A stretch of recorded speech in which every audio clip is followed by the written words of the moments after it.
up, and welcome back to the Section 10 Podcast, episode 469, presented by Underdog Fantasy. It is the home of your 21-19 third place Boston Red Sox. My name is Jared Carabas, and I am a certified G and a bona fide stud, and you can't teach that. And this right here, this is Coley Mick, and he's 7 foot tall, and you can't teach that. And this right here, this is Tyler Milliken, and he killed his dog Bullet, and you can't teach that. Bada boom, realest guys in the room. Steve, how you doing? Ooh, what up, Section 10 in the building? In the motherfucking building. Presented by Blue Moon. Suck one. Suck one. Suck one. I mean, listen, this series kind of sucked one. Like, I walked into the studio tonight. It's 10 p.m. on Mother's Day. I almost said happy birthday to all those moms out there. Yeah, they happy have the birthday same birthday. to all you moms. I know you guys are celebrating somewhere tonight, in a Denny's somewhere. Gotta be Denny's. Happy birthday to all you moms out there. But yeah, I mean, I felt like tonight was going to be a very random episode just because, looking at my notes, maybe it was because I was kind of more so paying attention to Paul Skeens yesterday. Today was Mother's Day. I mean, everyone's kind of like just like la-di-da. They got shit to do. And Friday, they lost. I'm not like this series. Yeah, we're going to be drizzling that ketchup later, and I'm excited because I don't listen to the Will Fleming voice submission until we get to it. Like, it's a first reveal for everyone. I'm excited to get there. I'm excited to see what the vote is and all that. But talking about these games, like, who gives a shit? Like, how was your weekend, everybody? What's up? All right, weather for game one. We are looking at 64 degrees. Yep. Yeah, this was a random. I don't know if we're ever going to have a series where we're drizzling that ketchup, where it's and more don't like, give a shit. How are we drizzling ketchup? Yeah. Like I said, Jake put the graphic up there, and it's like, right, that does mean when you win 2 out of 3. Yeah, there's ketchup involved. Right. Yeah.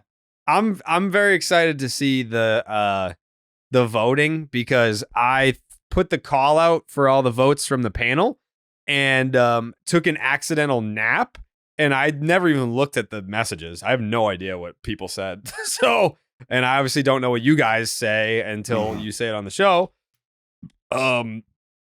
So fuck, man. Yeah. I've had some espresso martinis. But listen, it's Mother's Day and the Sox won the series and the Bruins won tonight, Jake? No. They did not win. Hey, 2 out of 3 ain't bad. 2 out of 3 ain't bad. And then the series not over? Not over. Not over. And the Celtics are up in their series. Yeah. 2-1. If I were to ask you, Jake, who would you rather have win their series? The Celtics or the Bruins? You picking the Bruins? No, it's definitely the Celtics. Oh, okay. Let's go, Jake. All right. That makes sense. Yeah, I don't know. I feel like I would have guessed that you picked T-Dog. You're looking slim as fuck, dude. Mega slim, dude. Yeah, dude. Yeah, you know what? A lot of love for T-Dog on the internet this past week because we dropped those very sexy Fenway. Why are you shaking your head? I can't look at pictures of myself. It's like something's wrong with You me. look so where happy. It's just hard. You look so happy. I look It's literally- insane. Out of Nobody my mind.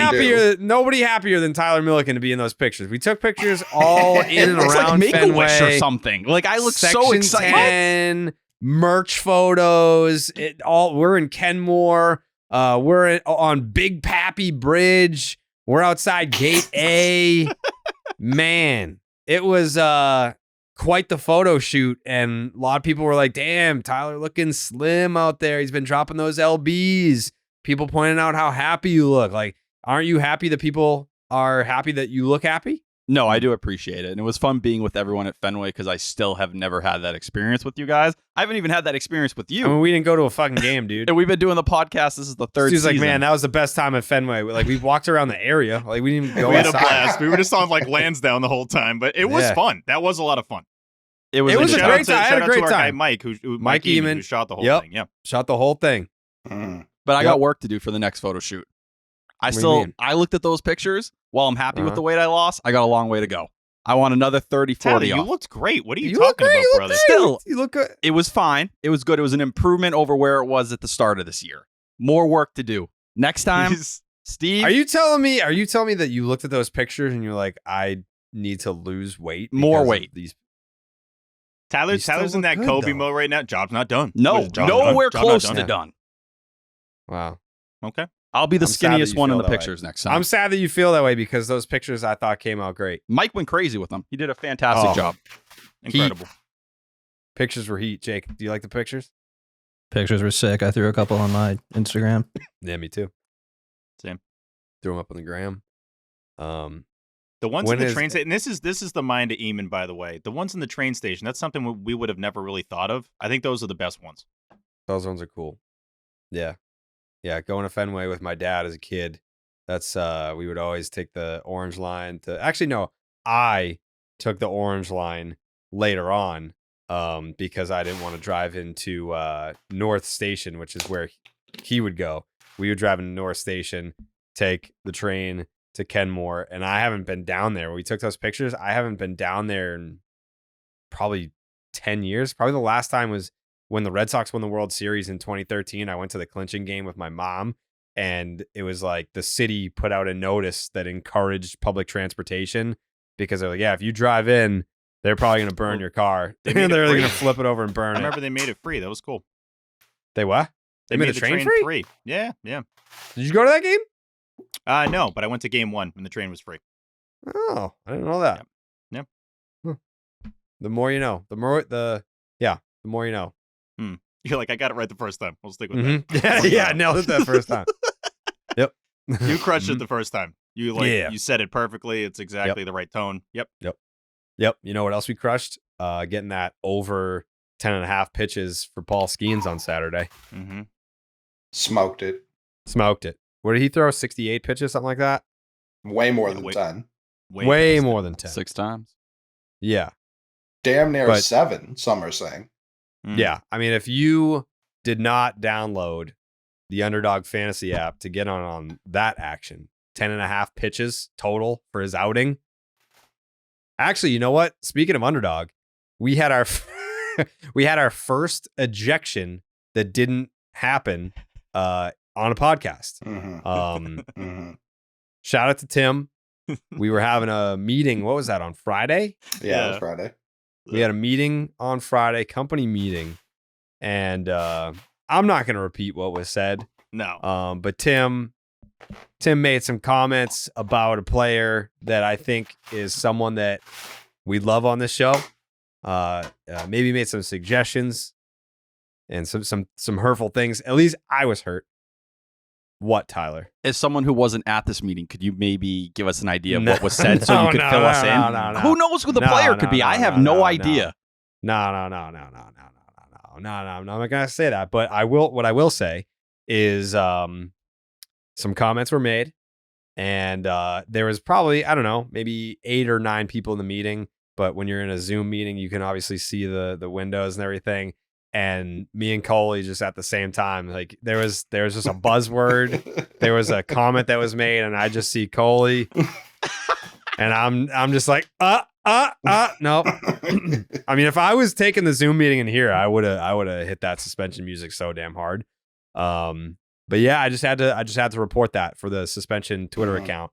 Tim Livingston suspended.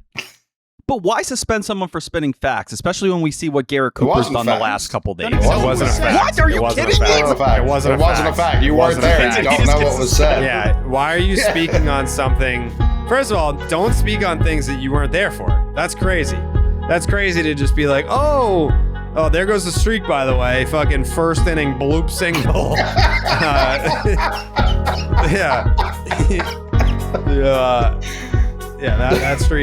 That streak could not live on. I'm sorry. It genuinely First and wasn't a fact. It was an opinion about potential future performance, so it couldn't Yeah. have been fact-based. Yeah, it's very subjective. If he said Bob was Very going to suck, he was right.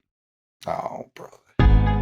Yeah. Well, he's making up for last episode. He had no suspensions. He's like, I gotta get back now in he's the trying to book. rack it up. Yeah, regression to the mean. It's a regression to the mean. Yeah, you might get suspended 50 times just this episode. I don't give a fuck, dude. You think I want to talk about these games? No. This whole weekend was dog shit. What a boring ass weekend of Red Sox baseball. I'm happy Bayo's back. I can't That's call exciting. it that. I can't call it boring. Why? It was boring. Well, what's not boring is it especially wasn't boring because I was using a lot of the players from these games in my underdog slips, so that Right. made it less boring for sure. And the one thing that I can trust Coley knows is that underdog fantasy is literally the easiest play to play fantasy sports. Mm-hmm. Play to play. And playing their pick'em game, it's as simple as selecting higher or lower on player stats. What did you say? What did you say? What would you say? I said it's the easiest place to play fantasy sports. You Yeah, didn't. we'll go with it. Why did I cut out? No, you said play to play. You said play to play. I disagree. I just do. I just don't feel the same way that you guys do. All about it. right. Fair. It If sucks we're only- not recording this. If we were recording Yeah, if this, only we there was could some look- way. Yeah. Damn it. Users, a thumbs up if Jared said play to play, and beat me to death with a steel pipe if he said place to play. Well, the thing about underdog fantasy, it is the easiest place to play fantasy sports. Fact. Facts. And you know that. I do. I also know it's available in 30 plus states, and I do like pointing this out because I've had people from these states be like, I genuinely didn't know that it was now live in our state. Thank you for saying it. 30 plus states, including the big ones. That's the CTC. That's California, Texas, and Canada. They also just launched Champions, their player v player format in Florida. That's right. Florida. It's a big state. A A lot of people in Florida. Red Sox fans, aplenty. Oh, tons. Lizards. Yeah. Did you know like the rapper Flo Rida? It's like because he's from Florida. Like if you put it together like that. Playing their pick'em game is as simple as selecting higher or lower on player stats, strikeouts, total bases, home runs, and so much more. Make entries of all baseball or mix and match across your other favorite sports. You can win up to 100 times your money, and it's a ton of fun. Make sure also, JARED, that's the promo code Jared. Sign up, use the promo code Jared. Underdog will double your first deposit up to $100. That is Underdog Fantasy promo code Jared. Yeah. I can't call wins for this team boring. I just can't do it. No, take it when you can. Cora described it I well. mean, he even- was like it was ugly baseball. He was just a weekend Yeah. of like grinding through every single game. Yeah, Cora, after the game today, he was like, they're big league wins. They're hard to come by, but wasn't pretty. It was kind of ugly. And But if you're going to hang around, you need these. You need wins like this, and they got a couple this weekend, so I'm not going to complain. what stood out to you this weekend that was so fucking exciting, Coley? What like made you go, wow? You talk about, one of those things that makes you sit up straight when you hear it, Jared. That's someone What's that? slamming a door. And I saw 2 doors slammed this weekend in 9th innings from one You did. Kenley Jehoshaphat Jansen. Was that his middle name? It is now. I was gonna say that'd be pretty cool. I was like pissed that I didn't know that if that was his real middle name. I guess. I mean, they weren't exactly like enthralling saves. It's Geronimo, even cooler. Geronimo. That is pretty cool. I'd argue, and not to leap ahead here, but he was basically robbed in this 9th inning. He had to go get an extra out today. What are you doing, dude? I said not to leap ahead. That's the rule. That's what But you then say. you did. No, But no, then you no, did. no. I said not But to then do you it. did. Jake, did he try to leap ahead here or no? I mean, I don't know what the point of saying it is if you're just going to do it. Right. Yeah. I'll apologize for that. Let's go back to game 1. Yeah. Oh, I didn't even open up the notebook yet. We were kind of just You're setting the we were like stage. setting the scene. Yeah. Painting the picture. Yeah. Mhm. We were kind of just like, all right, yeah, like that series was pretty fucking boring. And then Coley was like, No, Kenley pitched. Slam the door, I said. He didn't just pitch. I heard what you said, but like Slam the he door. kind of like he closed it slowly. I don't know. Like I don't know if that's true either of the games. He closed it like he wasn't trying to wake anyone else up in the house. No, that's Kenley. He wasn't walking 15 guys. That was not Kenley. He's kind of trolling out there these days, if we're being honest. You come out and you throw in 88 and it's 95 by the end of the outing. I'm not saying there's anything wrong with that. Do what you want. But it is some weird action. You don't see that too often. Yeah, doing a little jumping ahead right now because I'm not leaping anywhere. You just did. You just talked about his outing today, and we're not even on the first game yet. I don't want to be suspended. Be ashamed. Be ashamed if that happened. I'm not going to suspend you. Thank you. Yeah, no problem. Least you could do. Yeah. May I request a suspension? What? For whom? Funny that Steve's the first one to speak out on this.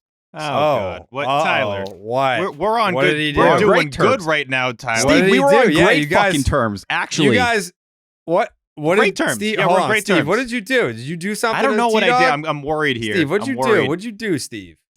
What did I do? yesterday. Steve shot Kennedy. Tyler's got the proof. Yeah. Let me pull up found the out answers who real it quick. Get him out of here. Steve, what'd you do, dude? Steve, you have no clue? No. Oh, I think Steve's got a clue. He's just like doesn't want Definitely to give got a himself clue. up right I know. now. I Yeah. actually don't. I actually don't. We're all Yeah, friends what'd you here, do, aren't we? Steve? Boys, some would say. At least I What is thought. this leading? At least I thought, Tyler. That's what I thought as well. So yesterday, on my birth date, which happens once every 365 days a year, Yeah. I hear from Jared. I hear from Jake.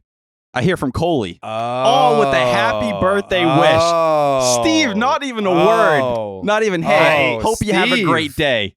Steve. Continue. Can I speak Steve- on this? Steve, After we hold walked on. together in Boston, me and you. Steve, before you say anything, Okay. I just want to preface whatever you have to say. Like, we're a big birthday pod here. You know, Huge. Like, we, No, that's I okay. think when it's someone's birthday, you got to celebrate it. You That's never okay. know. You just Mhm. never know, right? You just never know is a hilarious thing You to just say. You don't know when the last I don't one have is. long. You just don't You know. never Let's know. be real. You don't. Hey, Like we if could we're all be dead being- tomorrow. You If never we're know. keeping it 100 type shit here, Type shit. you just never know. So You never know. I want to. If the first thing that comes out of your mouth isn't an apology and it's an excuse, we're gonna have to talk about this. No, excuses and reasons are different things. I retweeted the Happy Birthday Tyler Milliken promo that was wonderfully done by our guy Jeremy. And I'm thinking, yeah, I'm retweeting a There's Happy a birthday at Tyler Milliken promo. No, I'm like, that counts for something. But Tyler, I got to be honest. no. I have very specific rules. My dad calls them stupid Steven rules. We are building this relationship, Tyler. We are building this relationship. I save my happy birthdays for like really the people I know. What? We still don't fully know each other. You're just Tyler. hurting my feelings to my Yeah, face right like, now. Are you no, kidding me? no, I don't text. no. No, I don't text happy Steve, birthday to like Steve, basically Suspend him. anybody. Suspend him. Steve, I retweeted Steve. happy birthday at Tyler No. Milliken. So you could do No. that, but you couldn't say, hey, happy No. birthday to me? You could even tag me in it. I mean, I'm Steve. not. I don't feel great about this, Steve. but I thought that would have covered our first No, your birthday as No. friends. no, All right. no. Most No. people are going to disagree with me on this one. But Everyone it's- is going to disagree. Yeah. You think a manual retweet covers a birthday wish? My That's last It That's literally birthday. says crazy. happy birthday, Tyler That's Milliken. crazy. You Yeah, called but it it's the- not from you. You also just referenced that as the first birthday Also, as by the friends. way- I don't know if you can use the F word. Coley, have we ever texted happy birthday to each other? No. That I'm not And- sure of. I can't give a definitive yes or no. I don't text happy birthday to like anybody, basically. Oh, you So I text don't me want happy you to be birthday when it's offended. not even my birthday, Steve. Wow. Just doing it for fun. 20 Steve's a just year. firing off happy birthdays to me. And Now, it's not I don't even my feel great birthday. about this, but I don't feel terrible. There was some logic that went into it. Steve. I don't think it's suspension worthy. I don't think it's suspension I'm not- worthy hey, either. I, don't think I it's haven't suspension worthy. suspended you. You're still here. true. I have the information and you're still here. But man, I thought we were getting somewhere with this relationship. I feel like a happy birthday. You know what? A happy birthday from you to Tyler Milliken would have gone a long way towards the relationship building. you had that opportunity right in front of you, and you didn't take it. I misread the situation. I thought the retweet was going to be good for Tyler, but No, why would he care about a retweet, dude? Because it literally says "Happy Birthday" at Tyler but Milliken. I don't even see that. Say from Steve Peralt. It's from Section 10. Again, Coley and I have never texted each other "Happy Birthday." I wouldn't be as offended as you probably are about this. I'm offended. I'm probably the most offended person here. More offended than me, probably. Yeah, I did a whole to-do tweet for Tyler. Steve? Tyler, I apologize. I should have texted you. It's okay, S-Dog. The reason it hurt me, I felt like we had a good moment. See? That was a quick forgiveness. I'm an easy person. Top 40 quickest forgiveness on the show this season. Yeah. I don't hold grudges. That's not Tyler Milliken. Yeah. But I thought me and Steve built our connection a little bit while we were in Boston together. I did We too. did. We were waiting for Jared chatting. I don't want these things to be like, these are separate. That doesn't mean we didn't. It would have been better if you just didn't realize it was his birthday. The fact that you knew and just only threw it up. No, I misread the situation. I thought the retweet was good, but I think the conscious, he thought about your birthday yesterday. There's no doubt about it. Fuck. I'm getting zero credit for a retweet of "Happy Birthday" at stop bringing that up. That's making it worse. Okay, that's making it worse. It's making it that much worse. The retweet makes it so much worse. I don't text like anyone. Imagine if Paul McCartney just retweeted a tweet from the Beatles wishing John Lennon a happy birthday, and Tyler and I have done like 10 shows together. Those guys are like blood brothers. Come on, we're getting there. You guys should be blood brothers. That's what I'm saying. We're getting there. We've made good progress. You know what? No, we've made backward progress because of the stunt you just pulled. It's fine. No, it's not fine. It's not fine. Thank you, J-Dog, for taking a stand here. It's basically like we went on our first date, we talked, we chatted, we had good food, and when you went to kiss me at the end of the night, or I went to kiss you, you just closed the door in front of me. I thought we were going to have that moment together. You know what it is? You know what it's like? You know what it's like, Tyler? It's like you guys went on a date. The date was great. You guys had sex after, and then you saw him at the bar like 2 nights later and just like gave him like a head nod, like, "What's up, dude?" Yeah. Like just acted like we didn't just have this magical night 2 nights ago. Like that's what it was like. That's the thing that hurts. Just you gave him a head nod, and it was his birthday. Mm-hmm. Maybe it's last birthday. Yeah, that is true. I'm gonna feel way worse if that was your last one. I'm not gonna lie. If you don't have another birthday, I'm gonna feel really bad about this. You never know. You never know. This would age even worse if that was your last one. If I don't get a chance next year. Text your friends happy birthday on their birthdays because you never know. Or acquaintances, as Steve would like to frame it. Yeah. Hey, you said we're not. Oh, I say that for my special friends. Okay. I don't think that's what I said. That's basically what you said. Tyler, I'm being so honest when I say I text like nobody happy birthday. You text me all the birthdays. We've done 400 shows together. Like, I've known you for 10 years. Almost. Yeah. That's not much, that's, yeah. I'm not happy about I apologize. I'm not happy about it. Do you feel like a dick?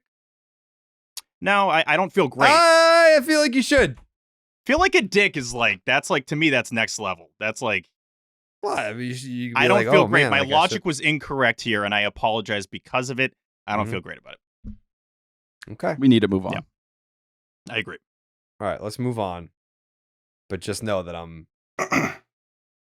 I feel some type of way about this. I am aware. Yeah. That next birthday, there better be a grand gesture. A grand gesture. I'll have something planned. I'm going to start planning now. Okay. A grand gesture. Mm-hmm. Maybe you make your own video for me or something like that. Yeah. I'm planning now, Tyler. Yeah. Get Use to those video editing skills, video boy. Yep. I want something spectacular. I want something grandiose. Get that journal going. I want something unforgettable for his birthday next year. Listen, at the root of this, Steve. What? At the root of this, your relationship with Tyler, it affects the show. Like if you guys, this is true. You guys took a step forward in your bonding, then the show is better because of it. If you take a step backwards, well, now where are we? There's a bunch of assholes. We're just a bunch of assholes talking about the Red Sox. Like, Correct. you gave me the name Box Guy. Like, that's what I'm known as now, and you could even tell Box Yeah. Guy happy birthday. Yeah, but box guy, you were like the best box guy anyone's ever seen. We confirmed That's that. that's fair. That's fair. Mhm. You guys want to talk about the games or? Yeah. Please. See, I don't. I really don't. Coley. I feel like I was just as good of a box guy as Tyler, and that's not a knock You're on pretty Tyler's boxing abilities. I think it was Yeah. just fair play. Tyler was twirling this thing around. He was doing stuff I couldn't know. Like, I didn't know you could do that with a big box. I was also, I ran into some OB would know. obstacles. I hit some walls. I hit some different things, but I bounced back. And Coley, I think where this comes into play here, it's like if you're tall and you can dunk, you don't get as much credit for the short guy who can dunk, right? Like the short guy who's making it through. I clearly didn't have the muscles for that box. I was sweating balls 10 minutes into it. You didn't have 1 drenched ounce in of sweat, sweat. Coley. Yeah, you look disgusting. I'm surprised that the pictures. I'm surprised. Don't. What? You said such What? nice things at the start about the pictures. Now you're Yeah. We're putting we're fuel fat into my based fear. program. I was getting there. I was saying I'm surprised the pictures came out as good as they did because in person you look disgusting. What I said about the pictures is still true. I The overheat pictures easily. look great. Same. Yeah, Well, no, like- yeah. The crate, like in real time, we were like, "You look like you just like got out of the pool," and you were like, "I'm bone dry." Like you were just lying Yeah. right to our face. Oh my god, it was some of the most delusional shit I've ever seen. It was So this crazy. motherfucker was like combing his hair with his sweat. Like he was styling his hair with his sweat, and then being like, "What, dude? Like I'm not even like sweating," and his back was drenched in All his right. fucking hair. Was His not hair that bad. looked like he just got in the way of a Super Soaker 5000. Yeah, dude. It was rough, but you battled. And, you being the box guy was important. Like someone needed to carry the box. I stepped up when nobody else was willing to except Coley. So thank you. Thank you. And shout out Coley for stepping up as he noticed I started sweating. It was like one of those measures where he was like, this kid's going to die if I don't do this. Like he is very close to passing out. Mhm. Yeah. So because we took the pictures for the merch and we posted them, everyone's just been asking, when is the merch coming out? Do we actually have an answer to that? Coley? No, I probably would have held off on posting the merch in such a flurry as everyone did. Well, I think Once the floodgates open, once I saw Jerry post, I'm like, all right, we're posting. I guess we're putting it out there. yeah. Well, I mean, like it'll be this week-ish. I I think was it- told like this week. I was told this week-ish. It would now be funny if we never released merch. I mean, put it this way. I don't give a fuck. I have it. So Oh, we should care. We should care a little bit here. no, I care. I want them to have it, but I'm just saying, like, as far as it goes for me, like I have it, so I'm good. I hope you guys get it too. I hope you get Steve. Well, there's a difference between us saying it's coming soon, and then it's like, look, this is what it looks like. We're wearing and it's it. coming It soon. Yeah, exists. so it's like they know it Yeah. exists. That adds Yeah. a little more, that's another Yeah. flair to it. Well, I think it's coming this week. Yeah, Or next. it could be next month. It may never come out. Who knows? But all I know, We could all be dead. So, like, Yeah. there's no guarantees because, we could all die. right? And it doesn't matter because I have it. So I got one of everything. I get the whole catalog. I might even have some extras in my car right now. So I'm happy. Yeah. Noble. Okay. May 10th, 2024 versus the Nationals. Game 38 of the season. This was the series opener. It says right here, getting hosed at the plate. Nothing like it.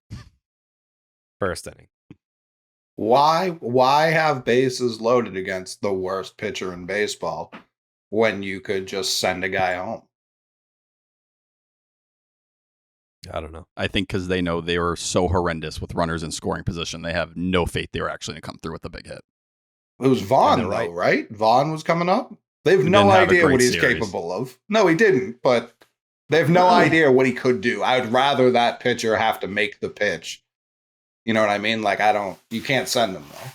I agree it was very aggressive. They probably also had to realize Victor Robles was out there, a guy with a cannon. And now listen, not to jump ahead, but one of the stupidest days I've ever seen from a baseball player. I'm not going to kill Kyle Hudson for it. It wasn't Carlos Feblis bad, but I understand why they were desperate to try and push a run across. Your offense should be able to do more than one run in a game.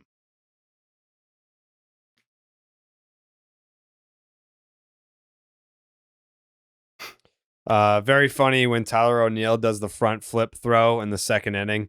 I appreciate the effort, but very dramatic. 2-0 Nats. I mean, it really is the most dramatic looking throw of all time, especially the way he does it. Yeah, like you see other guys in the league do it here and there, but I mean, he needs every ounce of that front flip to get it to home plate. Also, shouldn't he not be the guy of all guys that need that? This is the most jacked dude in the majors. I'm like, do you need all this to get it home? I just want one out. Looks like he does. Get it out one time. You would like it to work one time. That is true. It's like, never is this going to work at some point? Does it. Yeah. It's like, I appreciate the effort. And we're going to say that again later in the series. Appreciate the effort, but it just didn't happen. So, everybody getting hosed tonight. Duran outfield assist. That happened in the second. Next line here says, except for that guy. 3-0 Nats in the third. So that must have been someone else had a throw home and he just fucking scored. I don't know. I like that guy was safe on the play. Yeah. Worst note of the season so far. Except for that. Talk about Joey Meneses, Red Sox legend Joey Meneses. He was. He was in the farm system like way back. I mean, in Jerry's defense, we don't need to know anybody on the Nationals, really. Like, they're all kind of that guy. I mean, they're like not that far from being good, I feel. No, they're not. But I more mean when you see them come to the plate, it's like, oh, who's that guy? Like, what's his deal? CJ Abrams and then Matt Barnes probably had the second highest Q score in the Nationals before his untimely departure. Mm-hmm. Two Barnes on one team. Very rare. You never see the double Barnes. No, it was banned for a while. Yeah. Well, it was the 40s. The World War II was going on. Yeah. Understand. They weren't sure which nationality Barnes was. They're like, we got to keep this shit under wraps before we get conspiracy charges. It was like Band of Brothers. Like you can't have, or no, it was the opposite. Saving Private Ryan. Okay. Saving Private Ryan. Yeah. Mm-hmm. It's like you can't have all the same. Yeah. Patrick Corbin. If Patrick Corbin owns us tonight, it might be over. This is a thought I had in the third inning. Garrett Cooper finally did something. It was an RBI double, 3-1 Nats. I mean, you want to talk about someone that's just fucking awful. Stop it with the Garrett Cooper slander. This poor guy had some really good at-bats in this series. And almost got his hands sawed off. That's not too bad. Bob's not hitting that ball. And for everyone who tweeted, oh, Bob puts that on the mass pike. No, he does not. Bobby Dahlbeck. Let's grow up. Bobby Dahlbeck. Why Bob obviously has more power than Garrett Cooper. Are you really trying to debate that right now? Who has more home runs in the big leagues this year? That's not what I said. Who has more power? Got to be able to make contact to have power. Who Not has more power is what I said. Bobby Dahlbeck realistically could hit a ball farther if everything just went stopped right. at Bobby Dahlbeck. Yeah. That was the fucking answer to the question. Next line here says, I am best friends with Garrett Cole. Did you know this? Do you know what I'm talking about, Coley? No. Place was electric. Yeah, that's Carabas's best friend. Garrett Cole. Garrett Cole? Yeah, they're good friends. They hang out. Did you know that, OB? Did not. Yeah, you should ask Carabas about that. I will. Did not. Just had to throw that out to Jared. 2-2. Bounding ball to the right side. And Garcia will underhand toss for the out. Right over OB's head.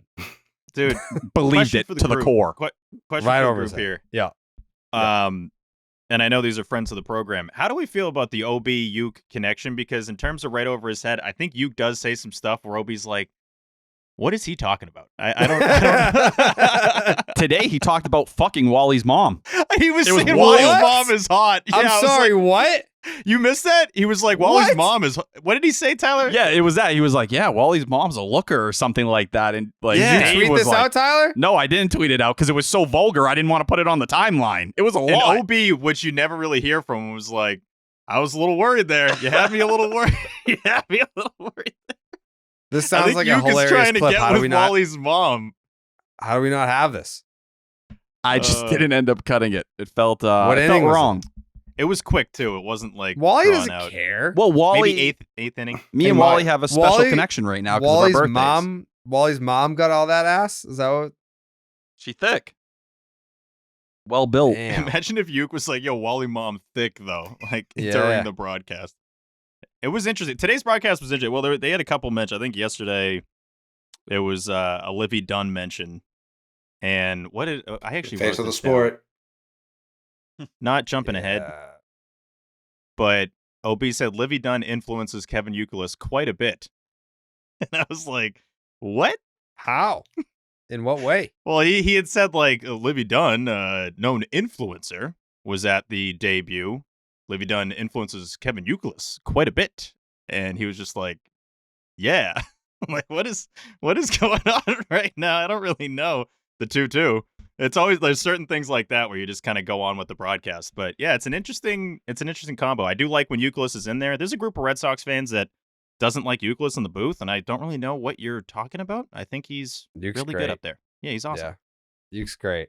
I feel like Uke would benefit more from a 3-man booth to have someone to dick around with. OB's not really trying to dick around. Yeah, OB is all business. Yeah. He's there. There's only 2 things that OB does. All right. And dicking around ain't one of them. So no. So yeah, I mean, like kind of how, like, I mean, I would, depending on if I'm driving somewhere, or if I'm watching at home, with the dynamic with Will Fleming and Lou Merlone is awesome. It's like elite. they can do the serious thing, but they also dick around and they have their own inside jokes together, but they know like the inside jokes that are going on within the Red Sox community. Yeah, I think that the NESN booth, because what was it that they were doing a bunch of that, like when before Eckersley retired, it was like OB, Eck, and Middlebrooks, OB, Eck, and Uke. It would be OB, Wakefield, and Middlebrooks or whatever. I don't know how you guys feel about the 3-man booth, but it definitely has its benefits to have 3 in there for TV. Mets run a definitely. 3-man, right?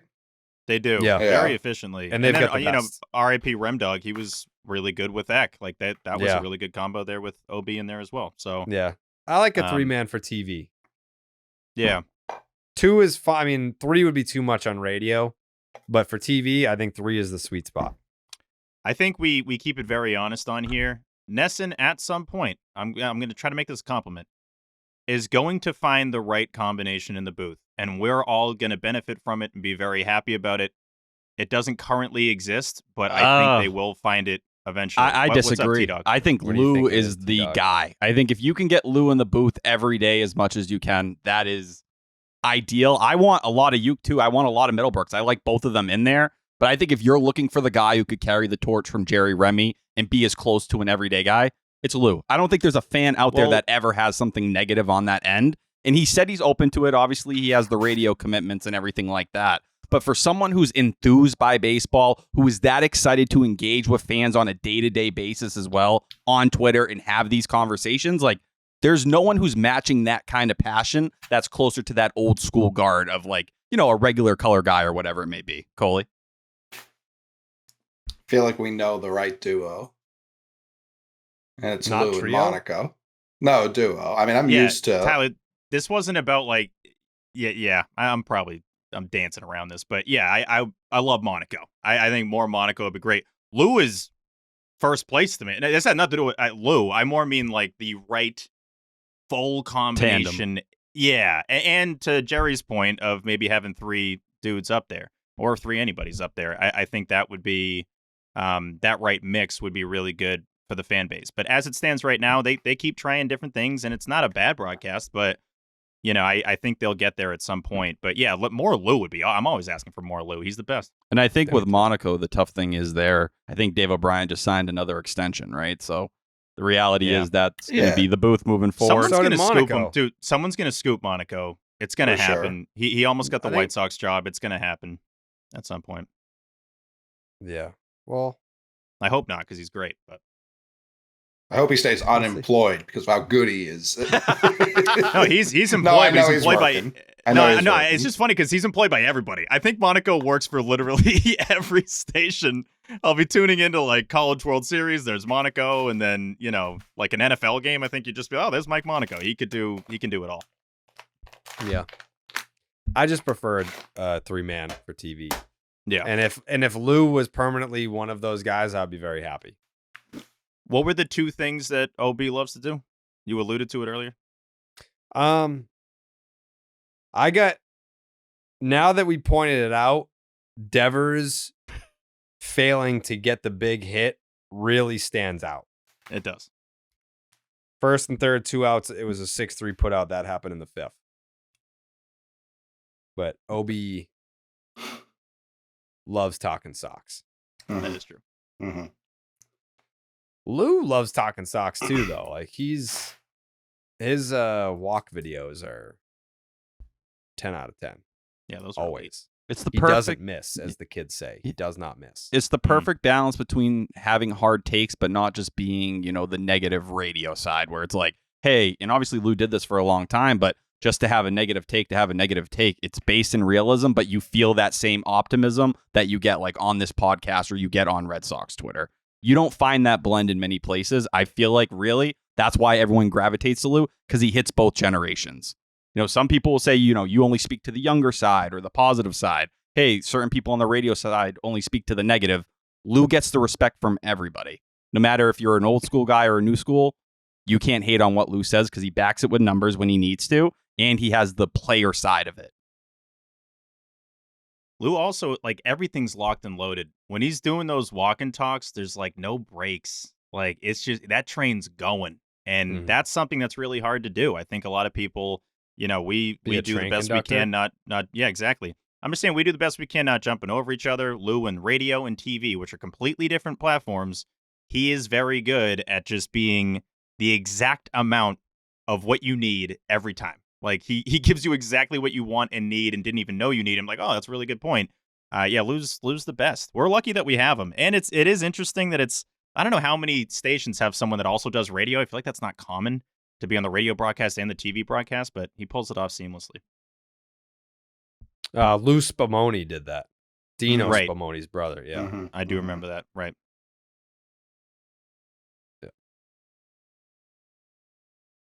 Tanner Houck went 7 innings, 95 pitches, 60. This looks like a 65 strikes, 6 hits, 3 earned runs. My handwriting has gotten worse as the season has gone on because like if they're losing or just like I'm bored by the game, then I'm just like, I'm just jotting shit down. 7 innings, 95 pitches, 65 strikes, 6 hits, 3 earned runs, 1 walk, 4 strikeouts. His ERA is 2.24. Yeah, see, my handwriting's very bad here. It looks like this says Kenley wasn't cooking, but it's looking. Kenley wasn't looking, didn't cover home, wild pitch, and now it's 4-1 Nats in the 9th. Next line here says Kenley sucks, 5-1 Nats in the 9th. So, I mean, like, I know Coley was talking about how great Kenley is, but it looks like he wasn't. You bring in It a looks like he closer worked. to close a game that you've already lost. I really don't give a fuck what happens. Like, that game was over. And really in the first inning, that game was over. Glorified bullpen. Yeah. I will say for Houck as a whole, like my big thing from him with this game, going 7 innings again, his shortest start this year is 5 2/3. Every other start, and that happened one time, has been 6 innings plus. And for every starter that's had 8 starts this season, he has the second most innings out of all those pitchers. Only Ranger Suarez has been better, and he's been one of the best pitchers in all of baseball so far. So you're asking Tanner Houck to be the innings eater in this rotation. He's doing exactly that. He's keeping the ball on the ground. It's 90th percentile ground ball percentage, and he leads the AL in home run per 9. Ball on the ground, not homers. That's the recipe for working deep into games. He kind of keeps checking that off. And the 3 runs he gave up were garbage runs he gave up, like little dinky balls. And Cole, I'll be real, you were the first person I thought of in the second and the third inning. Cole. When those Cole. When those bleeders just like went barely to the right side. You can't blame both, but I don't know. It was interesting. The Red Sox just get beat by the weakest ground ball you've ever seen hit to just where a guy isn't standing more than any team in the league. Yeah, it was a 190 expected batting average on the first one and 080. Like, those are the two balls you gave up runs on. Come on. Just might as well go fuck yourself. Tyler O'Neill can't drive in a run to save his life. He struck out to end this game. Nationals 5, Red Sox 1, and they fall to 500 at 19-19. You want the numbers on O'Neill? Please. With runners in scoring position. That's through today? Through today. All right, so save it, because I have another note on him.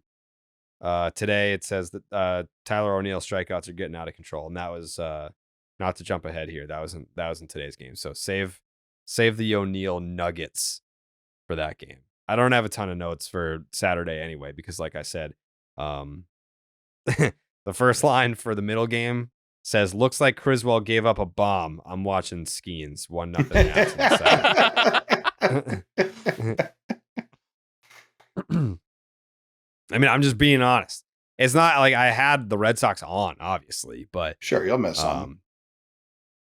Yeah, like they were on TV2. Red Sox were on TV2. The Pirates were on the big screen, full sound, and it was electric. That first inning, Paul Skeens, that was electric in Pittsburgh.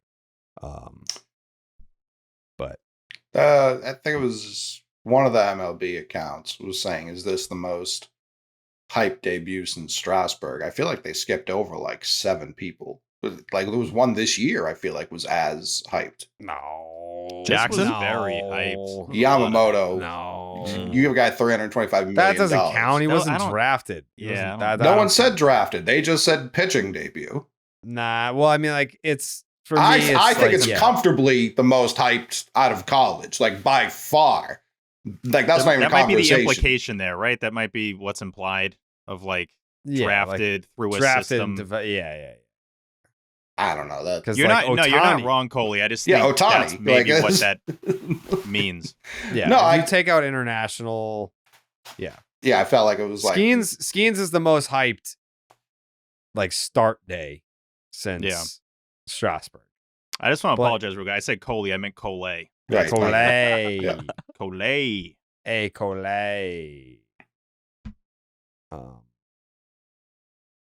Yeah, that's probably fair. I don't even know. Like, I can't even really think of other like drafted, developed guys. The closest would probably be like Hunter Green, and you can't even put that in the same stratosphere. But if you're just talking pure stuff, that day I went out of my way to not watch that. Imagine tweeting all day. I will not be watching this. Not tuning in. Pass. Who else was like a highly touted? Man, honestly, like for all the wrong reasons, I guess. Like Mark Appel, like when he finally made his big league debut. Like, that wasn't a start though, was it? No, relief, right? He is out of the bullpen. Yeah, exactly. When he got called up. No, him getting called up was a big deal, but you're right. It wasn't hype. It wasn't.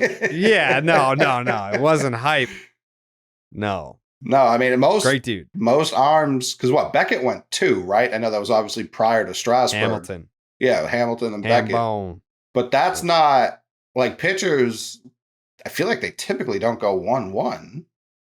Even Kershaw was the 7th pick, something like that. Something crazy like that. Yeah, and coming out of high school, it's like, all right, I'll see this guy in 6 years. Like, it's not. It's a hard position to build hype for. It's also the element of like a lot of these guys just need to develop in the bigs. Like they're not normally dominant in their first start. They had something. I'm gonna mess up the stat, but it was like average fastball being 100 or higher throughout an entire start over the last like 10 years. And there's only like 3 guys to do it, I think. Sure. It was him and Green and DeGrom. So, if you're coming in with that intensity out of the gate and rushing through the minors as fast as he did, no one really does that. And you look at the previous generation, right? Like some of those top starters that were in the 2010s. It's like David Price, right? It's Chris Sale. Those guys were relievers when they came up. They were kind of being used in a different role. we didn't see them getting completely let loose like Skeens is going to get let loose over the next couple months. For sure. They were helping for playoff runs. They were helping in different roles. Then you got to see them become what they did. But yeah, I think Hunter Green, like, dude, I still remember that SI cover where they were like, I think they compared him to LeBron or Babe Ruth. They're like, which one is he? Which is fucking ridiculous on its own. But like, they were trying to make Hunter Green up to, I think, the coverage Skeens gets today. And that might just be because MLB social media wasn't far enough ahead to build the hype up like they have. But yeah, I think that's the closest comp. MLB didn't know how to market Strasburg either. That was like pretty organic. Like everyone was just like, oh, this guy, I can't. And them having won back-to-back in the years it was Strasburg and Bryce definitely added to that as well. Because Strasburg was a legend in college. Right. Like that was, for my generation of younger baseball fandom, that was one of the first guys that I heard about as a college baseball player. Sure. Like obviously college gets more coverage now. It's still not a ton, but for even knowing who the fuck he was, like I knew who Price was at Vanderbilt. Right.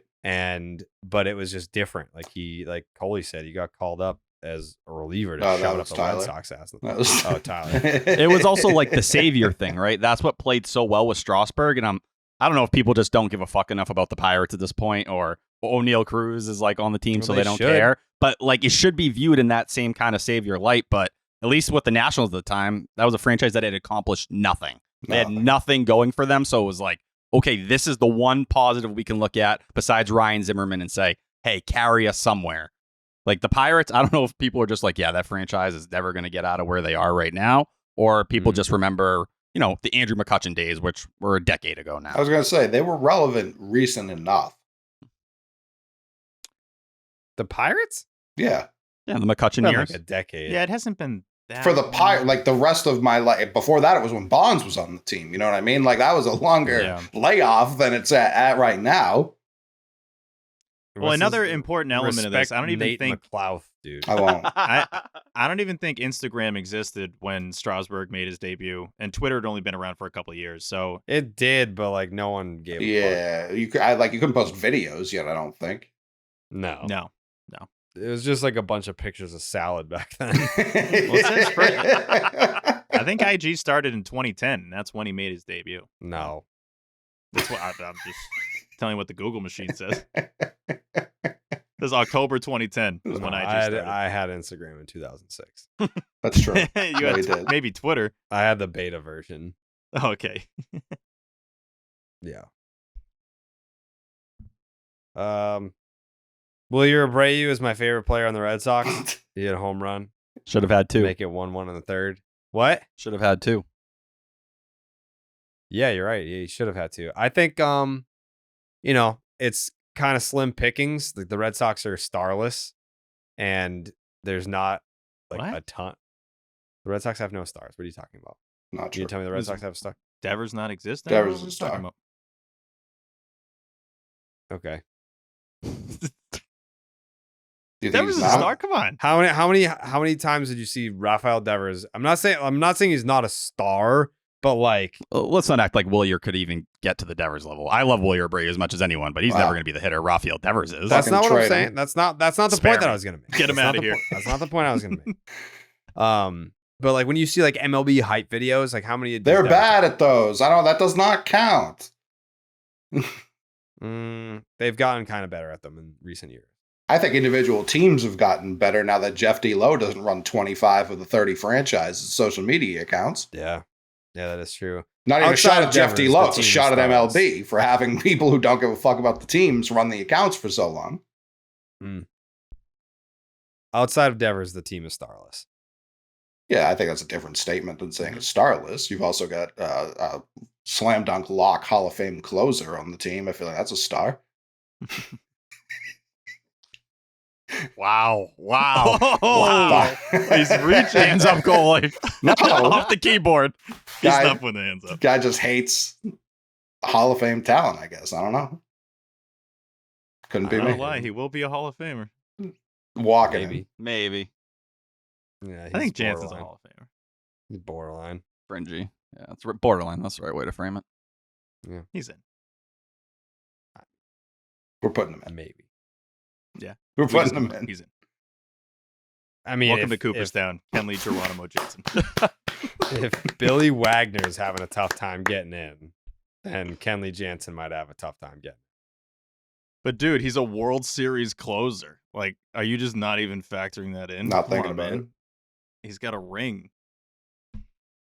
No. Billy Wagner should have won one with the 2009 Red Sox. He's 5th all time in saves. Yeah, he's gonna be like top 3 all time in saves. He's getting in there. Nah. He's not going to. All right. Starts today. You want to talk about the worst lines of the season? That home run was stupid. 2-1 Nats in the 5th. Why was that home run stupid? What happened? That was the Eddie Rosario homer that went off the little flagpole. Oh, yeah. Yeah. The foul pole. Yeah. That was stupid. So this So the book checks out. says. You doubting the book now? I'm not down the book. Okay. All right. Again, I was paying attention to Paul Skeens. Next line here says, did the Red Sox, in parentheses, Duran, just get a big hit with runners in scoring position?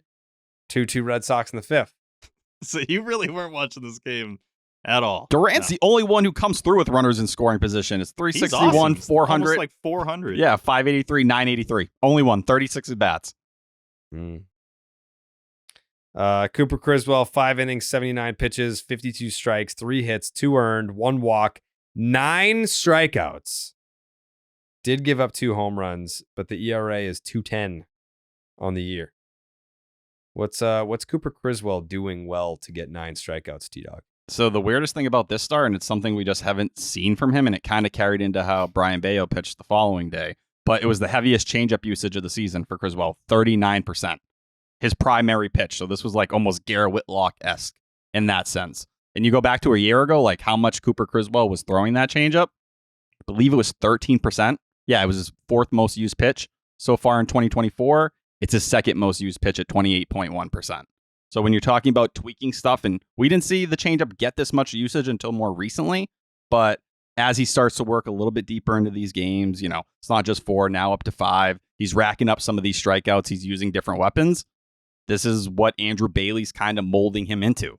Another guy who's taken to the program and doing something different. We see what happens if you don't do something different now.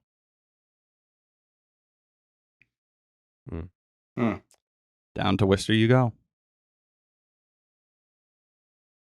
Who? The man who used to own the dugout. He's gone? He's going to be hanging out in Worcester for some time, it looks like. Josh Winckowski, they're going to be stretching him out as a starter right now. But to me, I think part of it is obviously depth. I think the other thing is they want him to pitch more innings so he can develop his stuff more, because they think his entire arsenal blends together right now. The K per 9 are down, the walks are up. And Sean McAdam had this note last week. I can't remember if I said it on last episode or not. But he said that he really just, in terms of Wink, wasn't taking to the pitching program.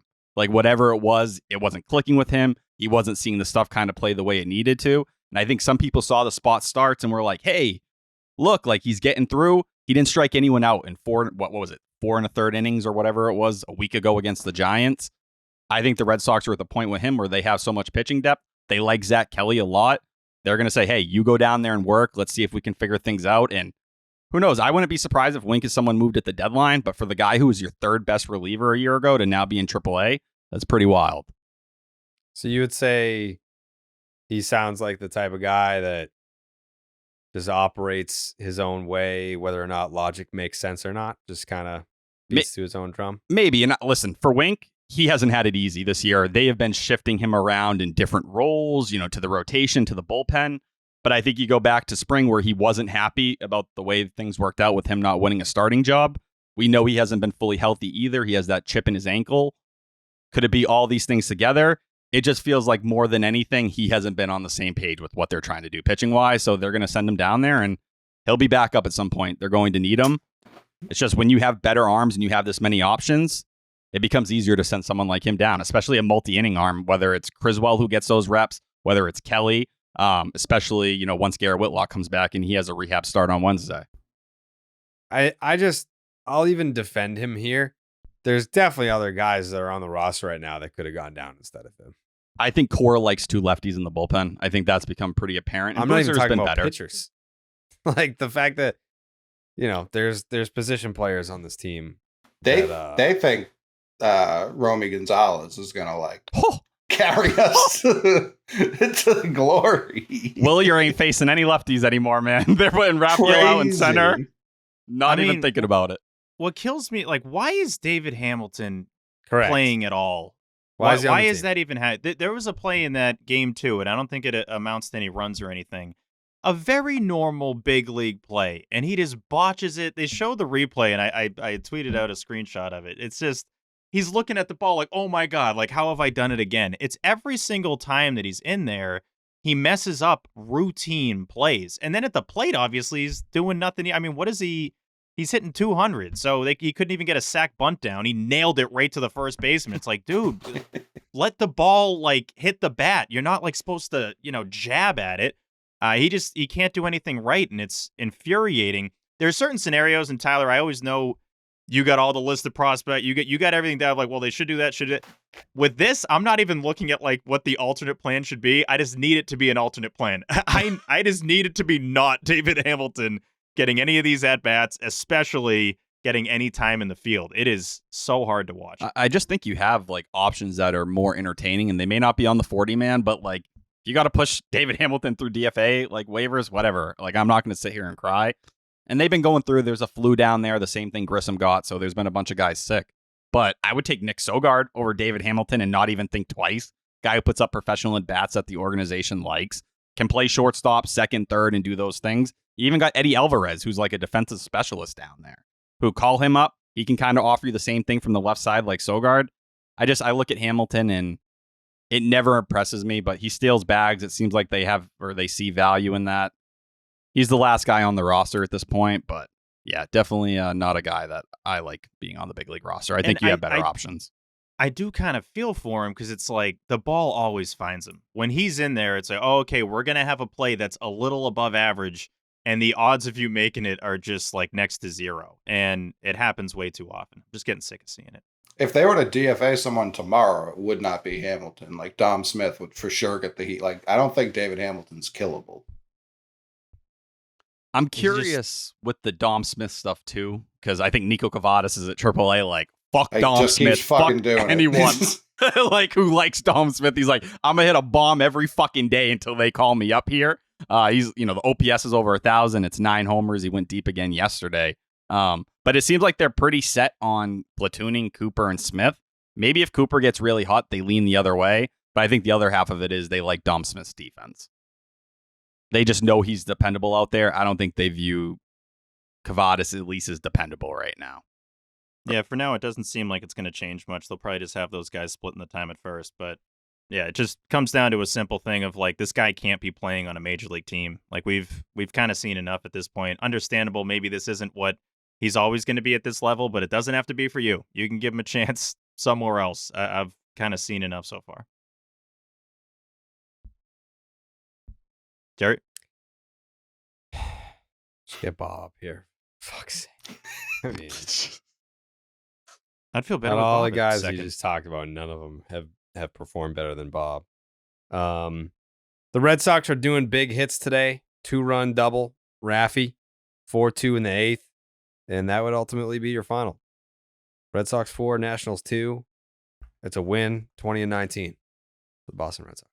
How about the intentional walk to face Rafael Devers? Crazy. And Coley, you've mentioned it before, but he did one of those.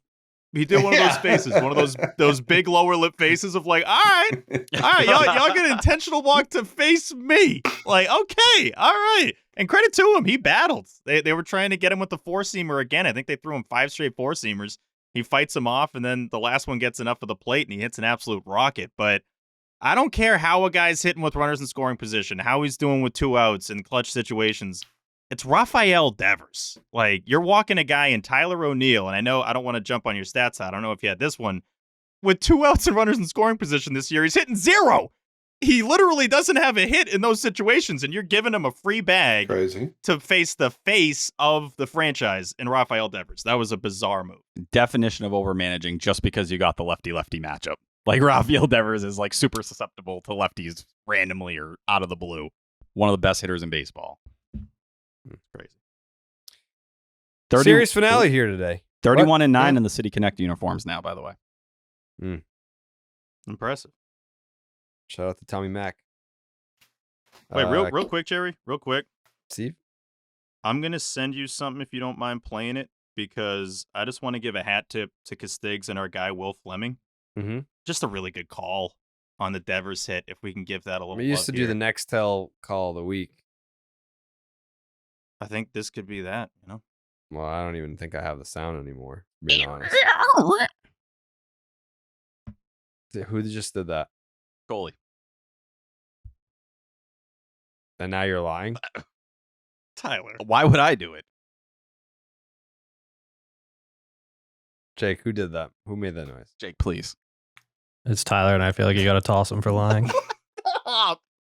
If I admitted it, I think that was crazy. I mean, no. I'm surprised he threw Cole under the bus there. That was going to be a suspension. Yeah, it was more than just lying.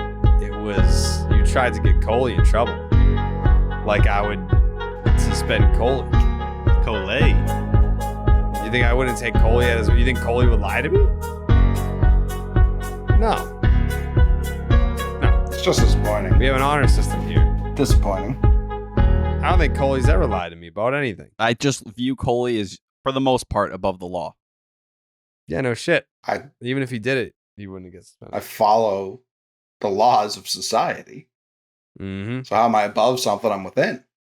I heard lying and then Coley's name. I'm like, Coley doesn't lie. No. I'm too big to lie. Coley lives a clean existence. Yeah. He's too big to lie. He's filled with truth. That's why he's so big. Overflowing. It is busting out of my ears, the truth. Yeah. Yeah. They should call you the truth. Forget about Yeah. Pierce. Coley's the truth. That's where they got the nickname from. Yeah, it's because Coley was already the truth. Because he was on the team. Yeah. Yeah. Right. Yeah. He was on the Celtics. Yeah. People thought it was Yuri Welsh. It wasn't. No. It was The McMahon. Coley. Bursting with truth. Anyways. Garcia deals. Swing and a trot, left field. Back goes the left fielder, Rosario. It's over his head and one hops the scoreboard. It's going to score 2 runs. Garcia crosses the play. Right behind him is O'Neill. A 2-run double for Raffy Devers, and the Red Sox lead 4-2. There's your hit with men in scoring position.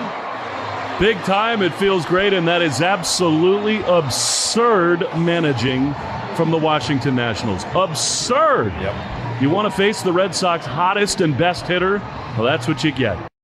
Will's the best because he doesn't give a shit. He'll just be like, what an idiot out there. Walking the guy that can't get a hit to save his life in this situation to get to the hitter that was guaranteed to stick it right up your ass. Hey, Joe. Dude, Will's the absolute best. My favorite thing being up in the booth sometimes when they would call games is not just that, but then in the break, but can you believe what they just did? Like, he would genuinely just stick it to him. That was awesome. But Jerry, I didn't want to like skip too past the Raffy. What was your reaction to the intentional walk to Devers? Because I thought that was kind of a little bit crazy. I was very taken aback by that. But it's like because of how bad the Red Sox have been with runners in scoring position, I thought the situation was setting itself up too perfectly to actually happen. I was like, yeah, of course, they're going to walk the guy that can't drive in a single run to save his life to get to the dude that is, I mean, he's primed for these situations. And so this is ultimately going to disappoint me, but it didn't happen. He got the hit and I was very excited. Yeah, that was awesome. Spears said he's only been intentionally walked once. September 6th, 2021, the Rays intentionally walked J.D. Martinez to load the bases for Devers, who got an RBI single. So Raffy's now hitting 1,000 when they intentional walk to face him, and he's got an RBI every time. Mm-hmm. If you intentionally walk someone to face Rafael Devers, he's going to crush you. So bizarre approach. Since the start of the 2019 season, there's one person in professional baseball with more extra base hits than Rafael Devers. And Freddie Freeman? He has 2 more. It's 346 or 344. You were talking about one of the game's elite power hitters, not a star. I didn't say that. I said he was a star and no one else was. Is it Freddie Freeman? Was that the answer? Yes. Quick question, Jerry. Hold on.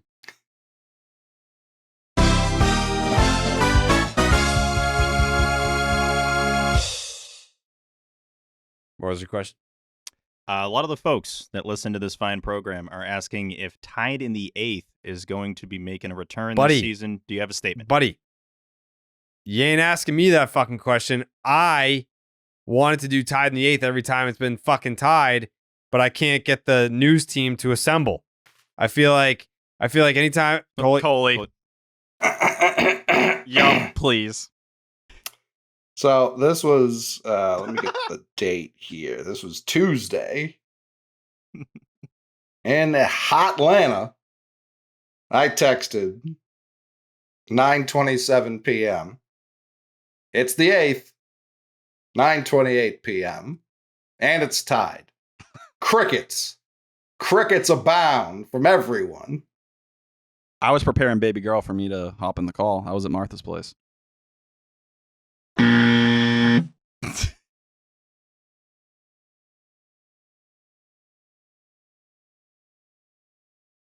Oh, I thought you froze. I thought you were. I thought he did too.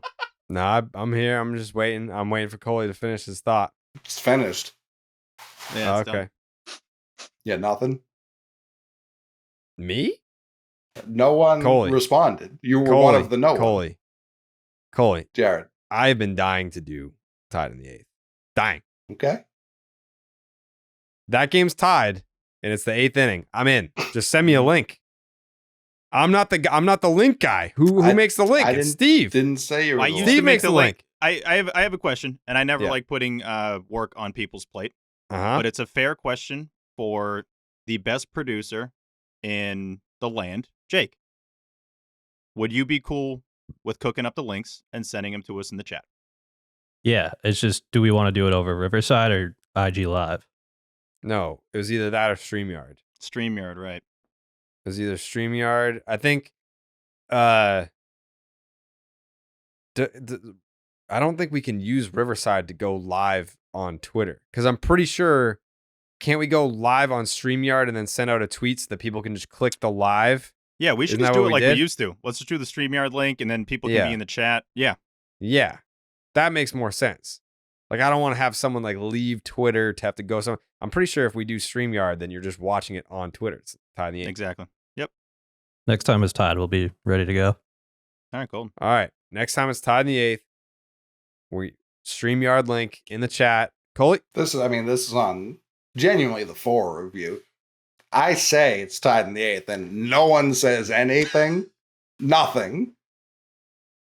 I don't know how that applies here. I didn't bring this up for us to, disagree here. I was just trying to, bring it up on the show, because Coley's not wrong. Coley did mention it and got crickets. So, like, Coley is the most. Steve treated my text like I was like, "Hey guys, it's my birthday." Steve was like, "All right, I don't need this anymore." I was like, "No way, I'm giving him anything for this." I have mentioned Tied in the 8th so many times. Really? J-Dog, accountability. Yes. Huh? Accountability. Well, that's to Jared's accountability for what? To Jared's credit, on the show, he said we would be doing Tied in the 8th. Hence why once it was, and I tweeted it, and I responded in the Section 10 Reddit. They were like, because I tweeted like, "Hey, we're bringing back a classic Section 10 bit," and then like people were on the Reddit, and they're like, "What is it?" And I was like, "Oh, it's Tied in the 8th."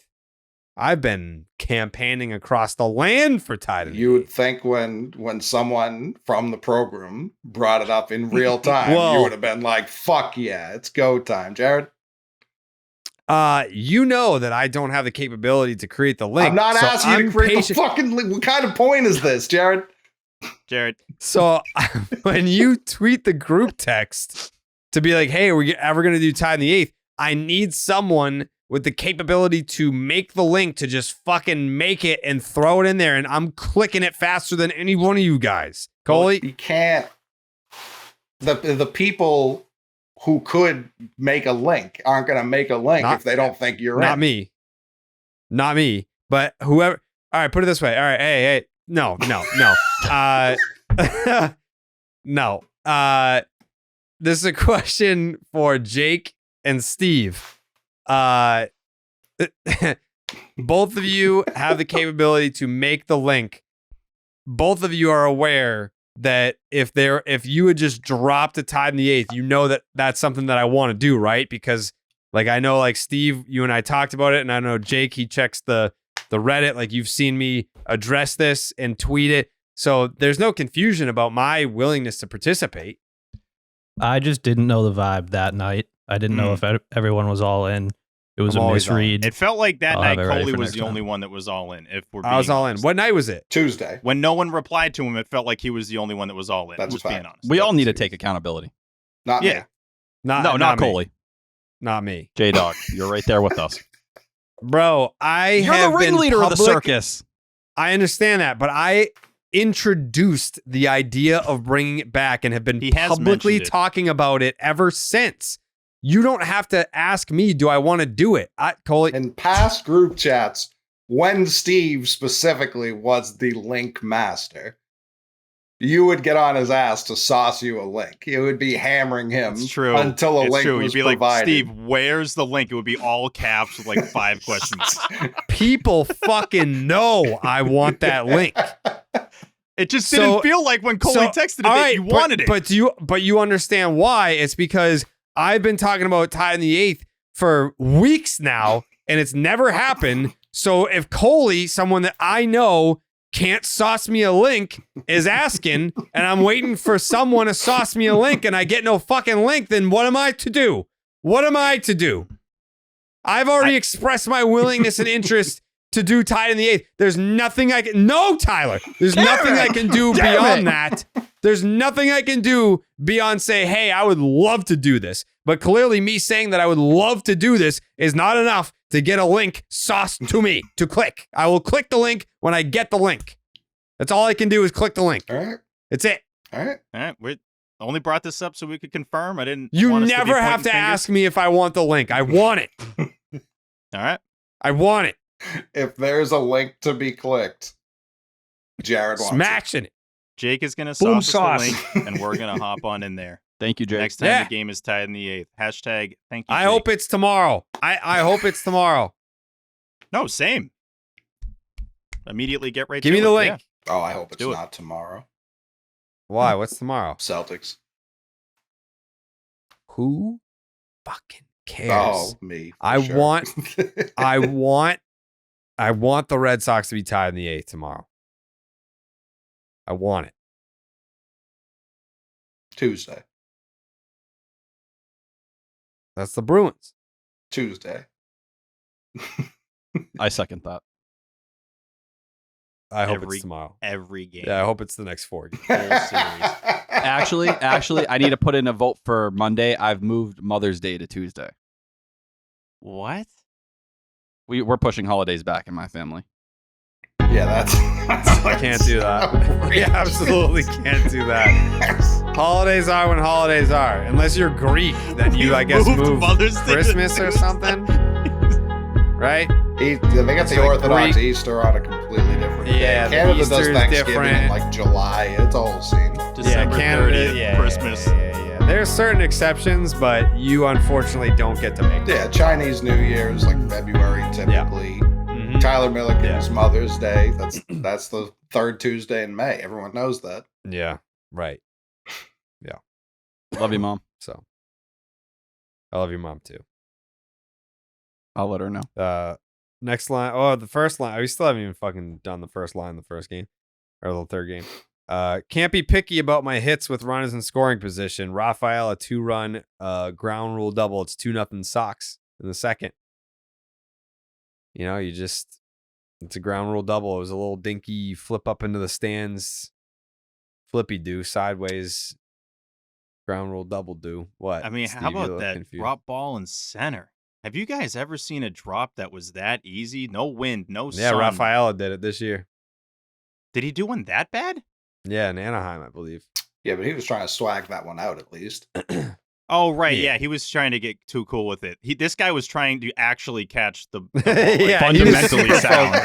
Yeah. Yeah, this guy was locked in. There's no excuses. Like, it was Robles for them? Yeah. That ball pops out, and I'm like, no way. And they show the replay, and it was even worse than it looked live. That was crazy. It was also a miracle that nobody was out or there was no force out at second base when Cooper actually got to second. I was like, how did he know to get to that bag in time of all the guys?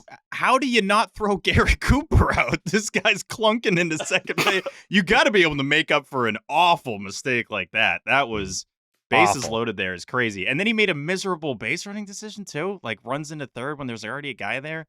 Robles, appreciate it, brother. I feel like we owe him something. He was terrible in the finale. Jared? No, sorry. It's just this. Yep. Tyler, he was ahead of Juan Soto in their system ranking, or am I making that up? No, there was a time where Victor Robles was one of the top prospects in the entire sport. I can't remember if it was above Juan Soto. I don't think Soto was ever one for the Nationals. I think Robles was blocking him. I'm pretty sure you're right on that. Yeah, just going back. In 2019, we did a best players under the age of 25 draft, and I took Victor Robles very high. So starting from 2017 through 2019, he was an undisputed top 13 prospect. He topped out at number 2 for Baseball Prospectus, number 4 for Pipeline, and number 5 for Baseball America. Juan Soto was never that high. It's crazy. He was supposed to be this 5-tooled outfielder. Honestly, I think Juan Soto is the better player. Hot take. I mean, yeah, barely. But yeah, I'll give it to you, but it's close. It's still early, too. Super early. They got a lot of career left, I hope. Because again, Steve, you never know. You do never know. That ball popped out of his glove. I'm like, he almost should have to be benched for the rest of the game. Like, that was embarrassing. But, like, that was little league stuff. That's just an embarrassing moment. Going into third base like you did when the guy is in front of you. And then, like, he tried to stand at third base like he wasn't going to get off the bag and gets into the rundown back and forth.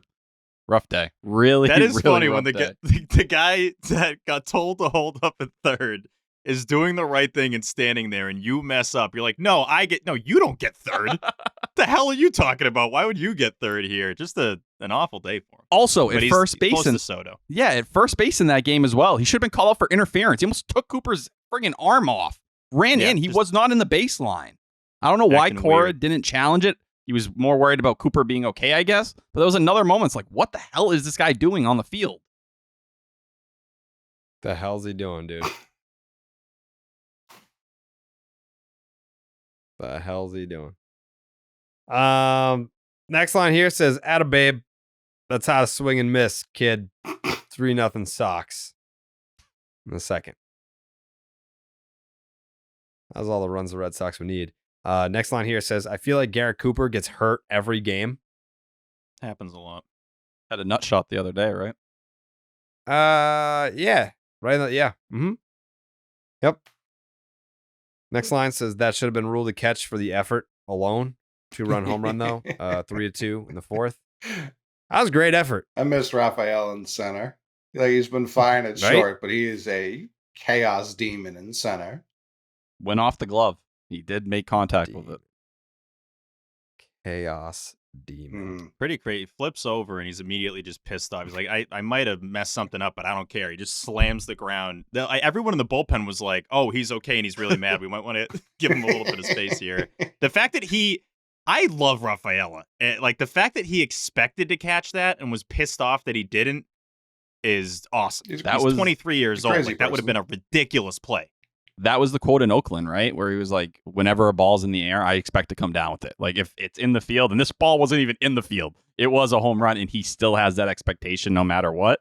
That's why he'll get back out there, and I think we're going to see seemingly a lot more of it now for the rest of the season, potentially, because Cora and Romy Gonzalez are fucking locked. Now, I don't know if it's because I look at Romy Gonzalez and I see, like, a bigger version of Kike Hernandez sometimes. He looks like bigger Kike, like if Kike ate a Mario mushroom or something like that.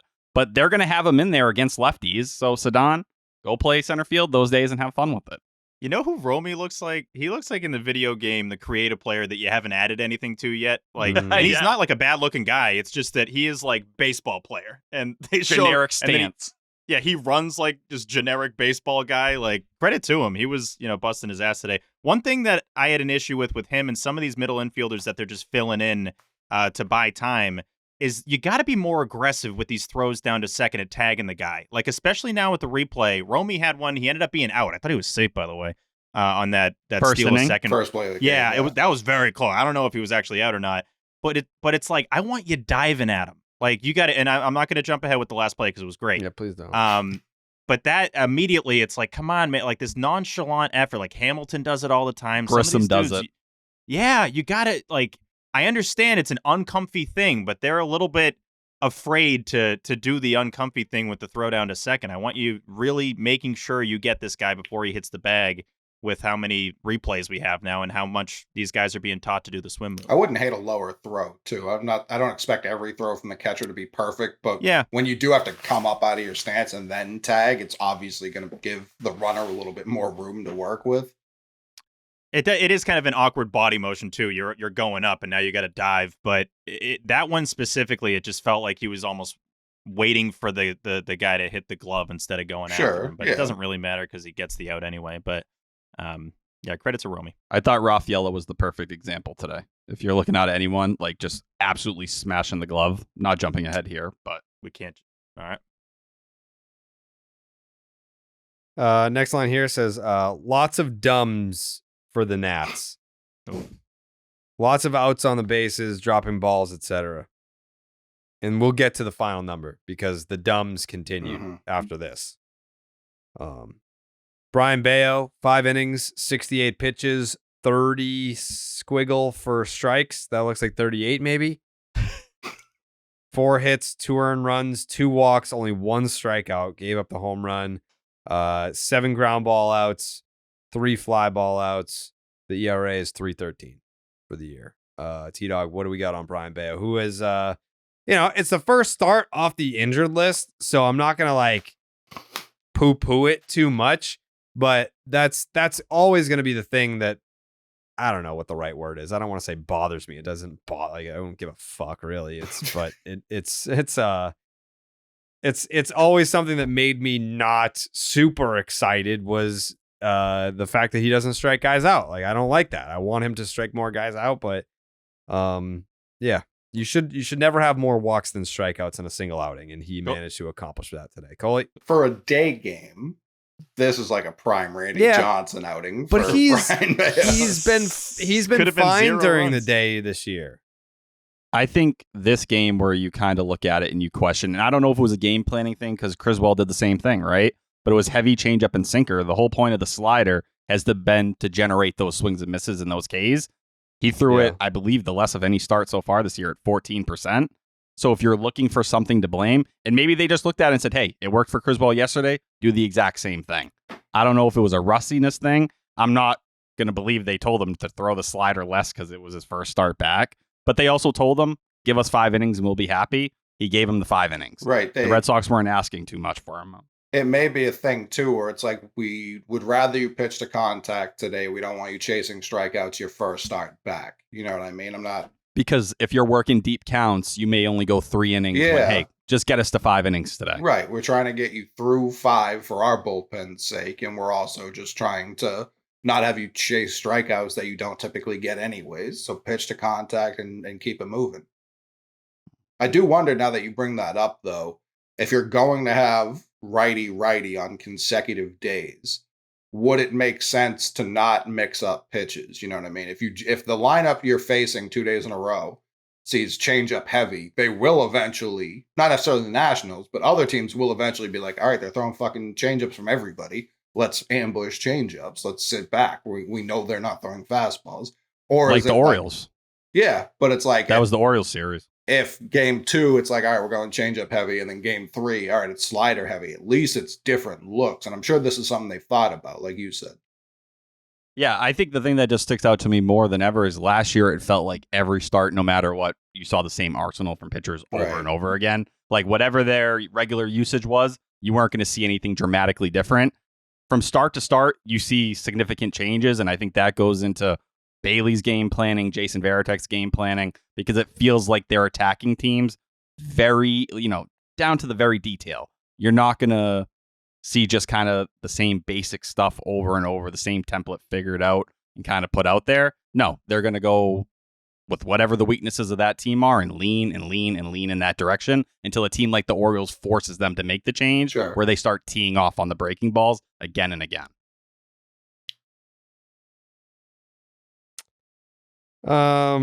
Nats having an all-time dumb game. Zach Kelly picked off a base runner at first base in the 7th. And then this brings us to what we were talking about earlier. The next line. Tyler O'Neill's strikeouts are getting out of control. What were the numbers, T-Dog? I'm scrolling. Hold on. Give me 1 second here. Oh, it's all right. You only had an hour and a half to prepare for this. Damn it. Go ahead. Hold on. No, go ahead. No. It's fine. Go ahead. Yeah, Thank go ahead. you. No. You go ahead. Yeah. Thank go you. ahead. I was just waiting for the signal. Yep. Yeah, O'Neill with runners in scoring position. 125, 276, 250, 526. He has 24 at-bats. He struck out 12 times. 50% K rate in those spots. And I think that's the most frustrating part, because a lot of these times he's coming up here, it's a guy at third with 1 out. You just need to make contact. Just put the bat on the ball, and we give Rafaela all this credit, because when he's been in those spots, he'll find a way. Just like that ground rule double. That wasn't great contact, but he put the ball in play and something good happened. Tyler O'Neill, right now, the strikeouts are just piling up, and you go past the first week of the season, he has a 33% strikeout rate. That's bad. Like, that's a really hard thing to sustain throughout a season, and you go back to where he was really, throughout his career, like 2021, when he did break out, he was striking out 31% of the time. Is that the kind of season we're looking at here, just with more walks? Maybe, but that's a hard person to have in that, 3-hole spot when you kind of need someone to put the ball in play a little bit more often. We talk about with O'Neill the runners in scoring position stuff, and it's super valid. But today I wanted to look at the reverse of that, the no pressure situations, because it is drastic what he's doing in no pressure situations. With nobody on entering Sunday, he's hitting .368 with a 1,300 OPS. His OPS with 2 outs and nobody on, 1746. He's got an Independence Day OPS basically when there's 2 outs and the inning's about to be over and nobody's on base. Like, he's dominating those situations. I do wonder, from a player perspective, I know he's been in the league for a little bit, but if the mental element is creeping in where it's like, maybe if he's pressing, he's like, I got to do something here, because he seems way more loose when nobody's on base. It's just, seeing splits that drastic is eye-opening. I know it's still just the middle of May, but if that keeps going on, that's a real concern. Yeah. Yeah, it is a huge concern. That's why it's in the book. That's why it's in the book here. Just for reference, for his career. No, go ahead. You go. 292 games, right? For Tyler O'Neill, we're talking what he's done with runners in scoring position. It's 233, 313, 427, 740 OPS. Not amazing by any means, but sucks. Not one of the worst ever. It's very mid. It's not very good. He kind of doesn't like when the runners in scoring position. Yeah. Yeah, guy hates runners on base. It's kind of selfish, right? He just wants to hit solo bombs. That's it. I want to now, like, any pitchers who pitch out of the stretch, even when nobody's on, I want to see what he does. Sure. Just what I want to see, You know when you want to see something? Yeah. Yeah. Just trying to see it. Jared, he's just trying to see that, like, moving forward. You got it? Yeah. You want to see I it? want to see it. These guys. How bad you want to see it? In like the grand total of things I'd like to see, it's like a 4 out of 10. But in terms of the Red Sox, not that bad. In terms Not of the that Red bad, Sox, yeah. it's like Yeah. 9.2 out of 10. Oh. Wait, Coley, what are you trying to see the most? What's Yeah, the what do you top wanna thing you're trying to see? see? So out of many everything. things. So Yeah, many give me your things. top 3. Here we go. Coley's top 3 things he wants to see. I mean, I'm glad this came up. Number one's this fucking Aurora Borealis that I've been standing out in my yard just staring at the sky these last 3 This nights. is the Northern Lights. The very same, Yeah. Jared. Nothing. To the point where I don't think they exist. I think a lot of people are pretty crafty with Photoshop, Jared. Who cares? Why can't we just, like, I mean, you could definitely buy something on Amazon that recreates this and put it on in your bedroom or something like I that. could take a hit of acid and see colors way cooler than that. There you go, Tyler? kids. What's the point of the lights at night when it's supposed to be dark? That was a dumb question. Come on. Wait, what did that mean? I don't know. I don't even know. It pissed me off. I don't know. That's infuriating. What's the point of the lights at night when it's supposed to be dark? Yeah, I mean, at the end of the day, like, I'm trying to hear about what Coley wants to see. This segment is called Top 3 Things That Coley Wants to See, not dumbass, confusing questions by Tyler Milliken. That's not what the segment was called. Of a contradictment, or what's the word? Nah, boy. Contra. You just went predicament and contradiction. You Contradiction. had sex with them. Thank you. Contradicament. Contradicament's not bad, actually. It's not a bad word. Like, I know what he meant by Yeah. it, but it's not a fucking real word. Number 2, for sure. Number 2. Jalen and Jason both holding the trophy, the NBA, the Larry O, simultaneously. That's number 2. I thought that'd be number 1. Yeah. Borealis's. That plays. Like, I know one of those things is going to happen. Borealis, I've yet to confirm. And 3, like the birth of my son, I guess. Yeah, that's kind of big. It's not a top I do 2. like that the Celtics is ahead of it. Yeah. Yeah. Let's be real. Celtics is but yeah. I mean, you got some kids. That's what I mean. If it were the first you got kids. kid, that definitely gets bumped up to 2B. You know what I mean? But Yeah. But you've done it. Yeah. You've been to the there, top done of it. the baby Jalen and mountain. Jason have not been to the top. You've done it twice. Right. Yeah, you've done it twice. You've already got a piece of the aggro crag. So Kenley Jansen throwing 88 mile per hour slop work in 3 straight games. Cooking. Next line here. So this line is actually not even, there's no separator. This is kind of like, this is all in the same block here. Just through 96 for some reason. He's trolling, man. Should have been strike 3 with a star next to it. If it were 1919, we would be like, oh, that's the B-ball. That's the humdinger from Kenley. Like, Yeah. he's just... that looks like a spitball right down the plate. You know, based on the speed difference, Kenley's windup where he's just kind of waiting a little bit sometimes. I swear during it, he's like, should I throw this one hard? Should I? I'm convinced he's not warming up in the bullpen. I think he's just going out there, and the first pitch you see is the first pitch he's throwing. I think mid-pitch, he's like, let's gas it. Let's gas it. And then he's like, I need a breather here. Like, I need a breather. Let's 86. And just be like, yeah. It's working. It's working. Yeah, these hitters have no idea what's coming. No idea. Yeah. Nobody does. He got screwed there with the strike 3. Weird zone today for that ump. Who is that ump, by the way? It looks like he's been umping since the 1930s. He forgot Dale the count. Montgomery. Yeah. Davey Martinez almost got ejected. I wanted to ask the crew, what happened there? So the pitcher was so convinced it was 2-2, but he's like, no, it's 3-1. It was 2-2. I believe he got confused. So he just messed it up. That's right? why Mackenzie Gore was so mad. He was like, you made me throw another strike to get that guy out. And then I think when Davey Martinez came out after, he was like, I know, I fucked up. I get it. And then they just kind of moved on after that. The way Gore was chirping him was like, we've all been in these situations where we know we're right. It's like, I know you want to argue, but I'm 100% correct. We can move on, but it's like, there's no way it's 3-1. And he just pitched as 3-1. That's actually credit to Gore, because I didn't know if I should be upset at Gore for like overdoing it. It's like, okay, no, he was in the right to be pissed off there. He literally messed up the count. You can't mess the count up. That's brutal. And in the same inning, Robles drops that ball. The guy's probably like, what the fuck else can I do in this world? The guy can't catch the ball. The umps can't keep track of the count. I'm still throwing extra pitches here. Come on. It was crazy. Well, he did block Connor Wong. He's like, I got to play defense here. I'm just going to stand in front of the plate. I don't get how that's not interference. That made no sense to me whatsoever. You're legit standing in front of the plate. Can you barrel through a pitcher? No way. We would have seen that by now. Would have been an absolutely crazy move, though.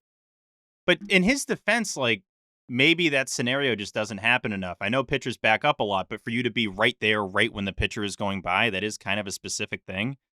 That is hilarious if that's legal, if you can just light the pitcher up. Like, you try to time it so that you can just injure him and take him out of the game. But I also think if Connor Wong tried to run over Mackenzie Gore, he likely is falling on his ass. I don't think he's taking down Mackenzie Gore. Yeah. He's got some sneaky strength, though.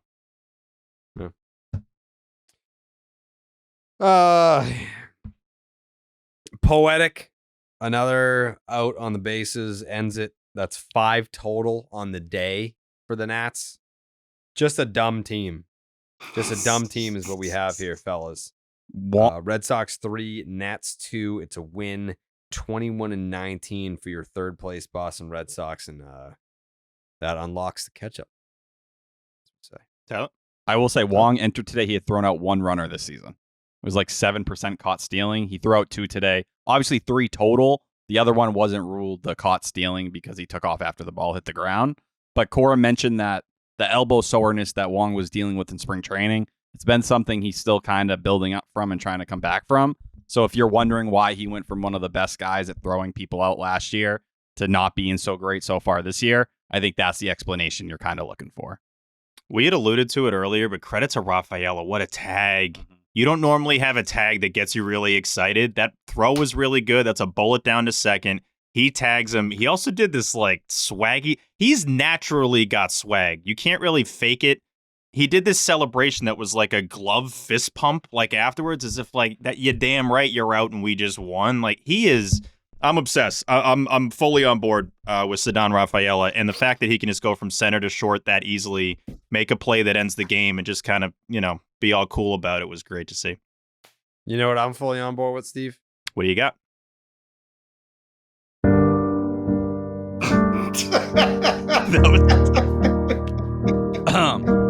Thank you.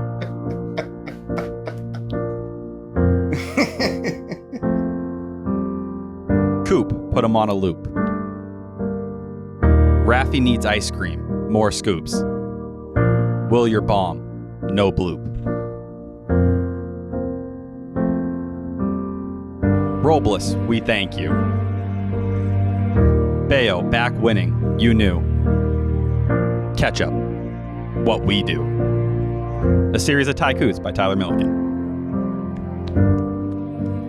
It's pretty good. Thank you. First one got a lot of love. Second one, people were like, all right, you've had better days. I could understand that. I will say, I like the second one. I think where I fell short, I wanted to include Wong, and I had it written out. But when Wong made the last throw, it felt like, all right, now it's worthy of putting him in the haiku as it is. But people were going to get pissed if it was delayed a couple minutes to figure out the rhyme scheme. Right. Trying to find a balance here. Yeah, that's fair. That's fair. Those are good haikus. They were safe, Like, you didn't go out on a limb and be like, oh, I'm trying something different this time. For the first one, I will say that was probably the hardest situation because I was at my birthday dinner, and I had the game on the TV. I was watching it, but I was trying to get the haiku done while they were putting the food on the table. And I was telling my family to stop talking because I couldn't think. And I was trying to bounce off. Being creative when you got food coming to you, that's tough. It's hard, and they're throwing out these stupid fucking ideas about how to rhyme things and stuff like that, and I just needed them to shut up for 5 minutes, and they finally shut up. I hate this stupid family. We moved Mother's Day. All these people suck. I'm trying to cook, man. It's a hard process. Speaking of trying to cook.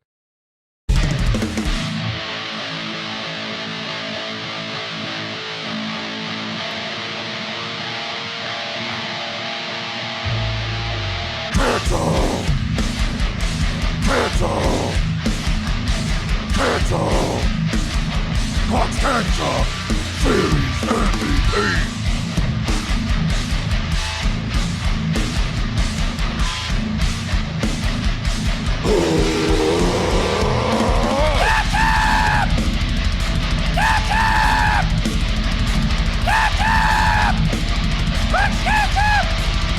Series MVP.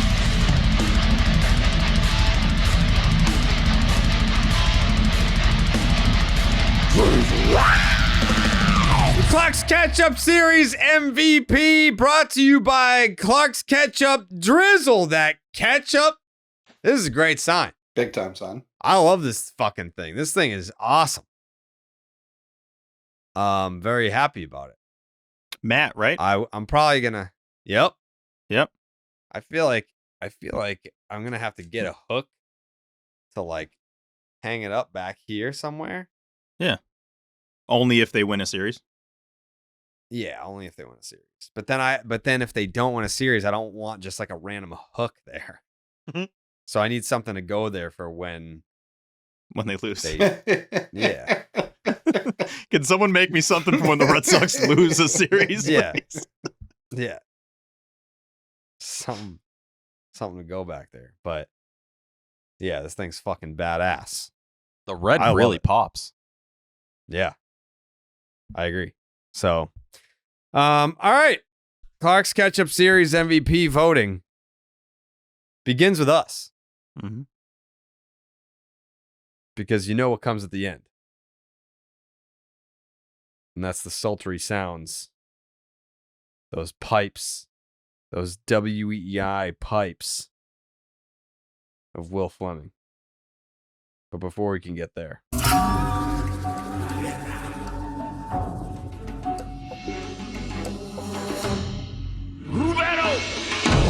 It's time to vote.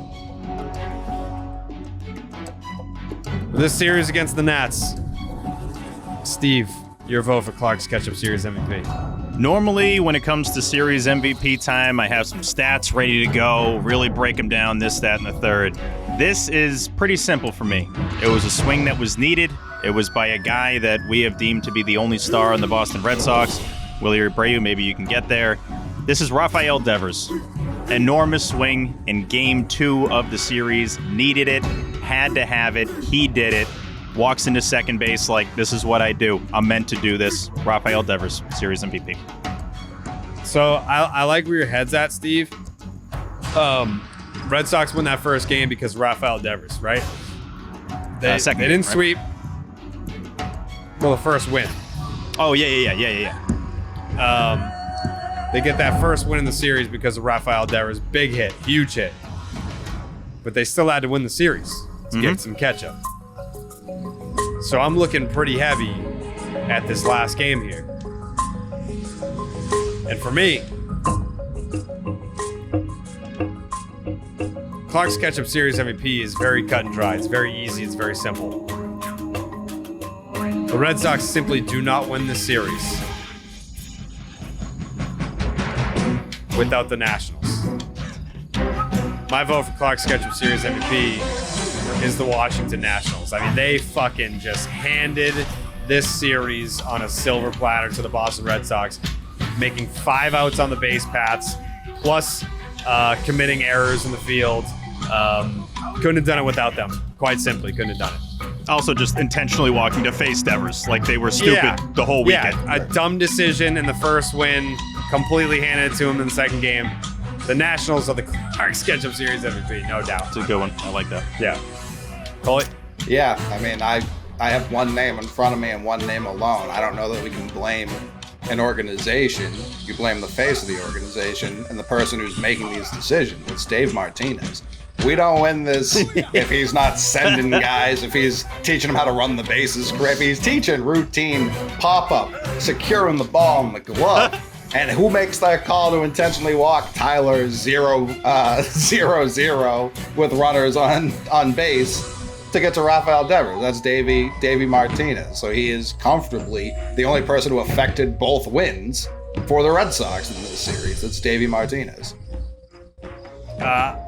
Jake, does that count? If it comes down to it, should that count? Should Dave Martinez and the Nationals count as the same vote? I feel like it's got to be the same name. If it was Family Feud, wouldn't they count that though? Maybe. Yeah, that's what I was gonna use as a point of reference. Like, it would count as the same. All right, so that's 2-vote Nationals. Jake, your vote. I'm actually gonna go with Victor Robles here. Had a huge series for the Sox. This is awesome. Couldn't have done it without him. So, thanks, Victor. All right. So that's 3 votes for the Nationals. Tyler? This might surprise some people, but I'm going to go with old man Kenley. And I know the first game was a little rough, right? But he came in a situation where it wasn't the game wasn't on the line. They were losing. So whatever. That doesn't count for a closer to me. He's just getting his work in. The next 2 games, he shows up. He locks it down for you. Pretty easy 9th innings as well, despite getting screwed in this last game. How often do you get to see a guy hit 88 and 96 with the same pitch in 1 inning? Very rare. Give me Kenley. Hadn't pitched 3 days in a row since 2021. Came through and delivered that. Cora showed him a ton of love after the game. I'm giving it to Kenley. Okay. To the panel we go. Loomer Loney. Very near miss here. Loomer says, I kind of want to vote for Victor Robles, but I'll go with Devers. Huge hit last night. I miss it when it was a no-brainer, but we don't hit enough right now for that to happen. So he almost went Nats. All-encompassing Nats vote. Next vote, OB. OB says Kenley Jansen. Ooh. Kevin Youkilis. I said, who you like? He said, can I take the Nationals? I said, yes, you can. So he's got the Nats. I just love it. It's the whole fucking team. Tom Karen, TC. He says, Kenley, baby. First time in 3 straight days since 2021. What are we at right now, Jake? How many votes for the Nats? How many for Kenley? 4 for the Nats, 3 for Kenley, 2 for Devers. Okay. 4-3-2. Will Middlebrooks says Connor Wong. Yeah. Throwing dots. Jemai Webster, who you know I appreciate the fuck out of him getting in early.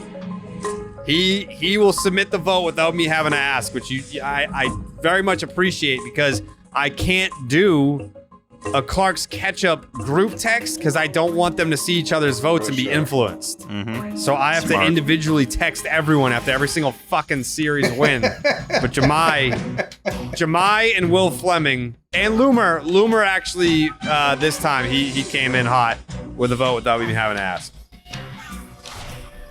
But Jemai, gotta be Kenley Jansen, giving the old man some love. And then he also said, drizzle me, man. Is that 4-4? Kenley 4. Nats 4. Is it going to come down to this Will Fleming vote? I love that it's Kenley versus the Nats. This is hilarious. It's Kenley versus the Nats with Devers at 2? Yeah. Wong so won. He can't. I thought Raffy would have got more, but all right. Wow. Okay. There's no other voters, right? Mm-mm. So it's all coming down to Will again. This is going to be chaos. Let's go. I think he's going to say Devers. You think he's going to say Devers? Mm. Will, I mean, he likes to talk shit. He might say the Nationals. He's going to say he's going to say it's hard. He's going to shit on the Nationals, and I'm excited about it. He might say Kenley too. I don't know. Say Kenley. He was the only person from our side of things to affect both wins. I just want to say a real quick shout out to Jared Carabas for choosing to put Will last. It was one of the smarter moves I've seen in quite some time. You get moments like this because of it. Yeah, this is I'm at the edge of my seat right now. I don't know what the fuck he's gonna say. All right. Without further ado, here he is.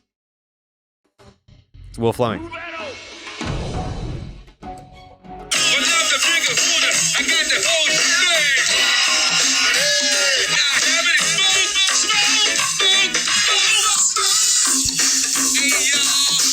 What the fuck is up, dudes? That's the Northeast Groovers. That's Go-Go. That is the official music of Washington, D.C., the nation's capital, right across the river from my hometown in Northern Virginia. I got a soft spot in my heart for D.C., especially after this weekend in which the Nationals gift wrap this 3-game series to the Red Sox. You know what? It's Mother's Day. We're going to drizzle ketchup. I think I probably have to tone it down a little bit.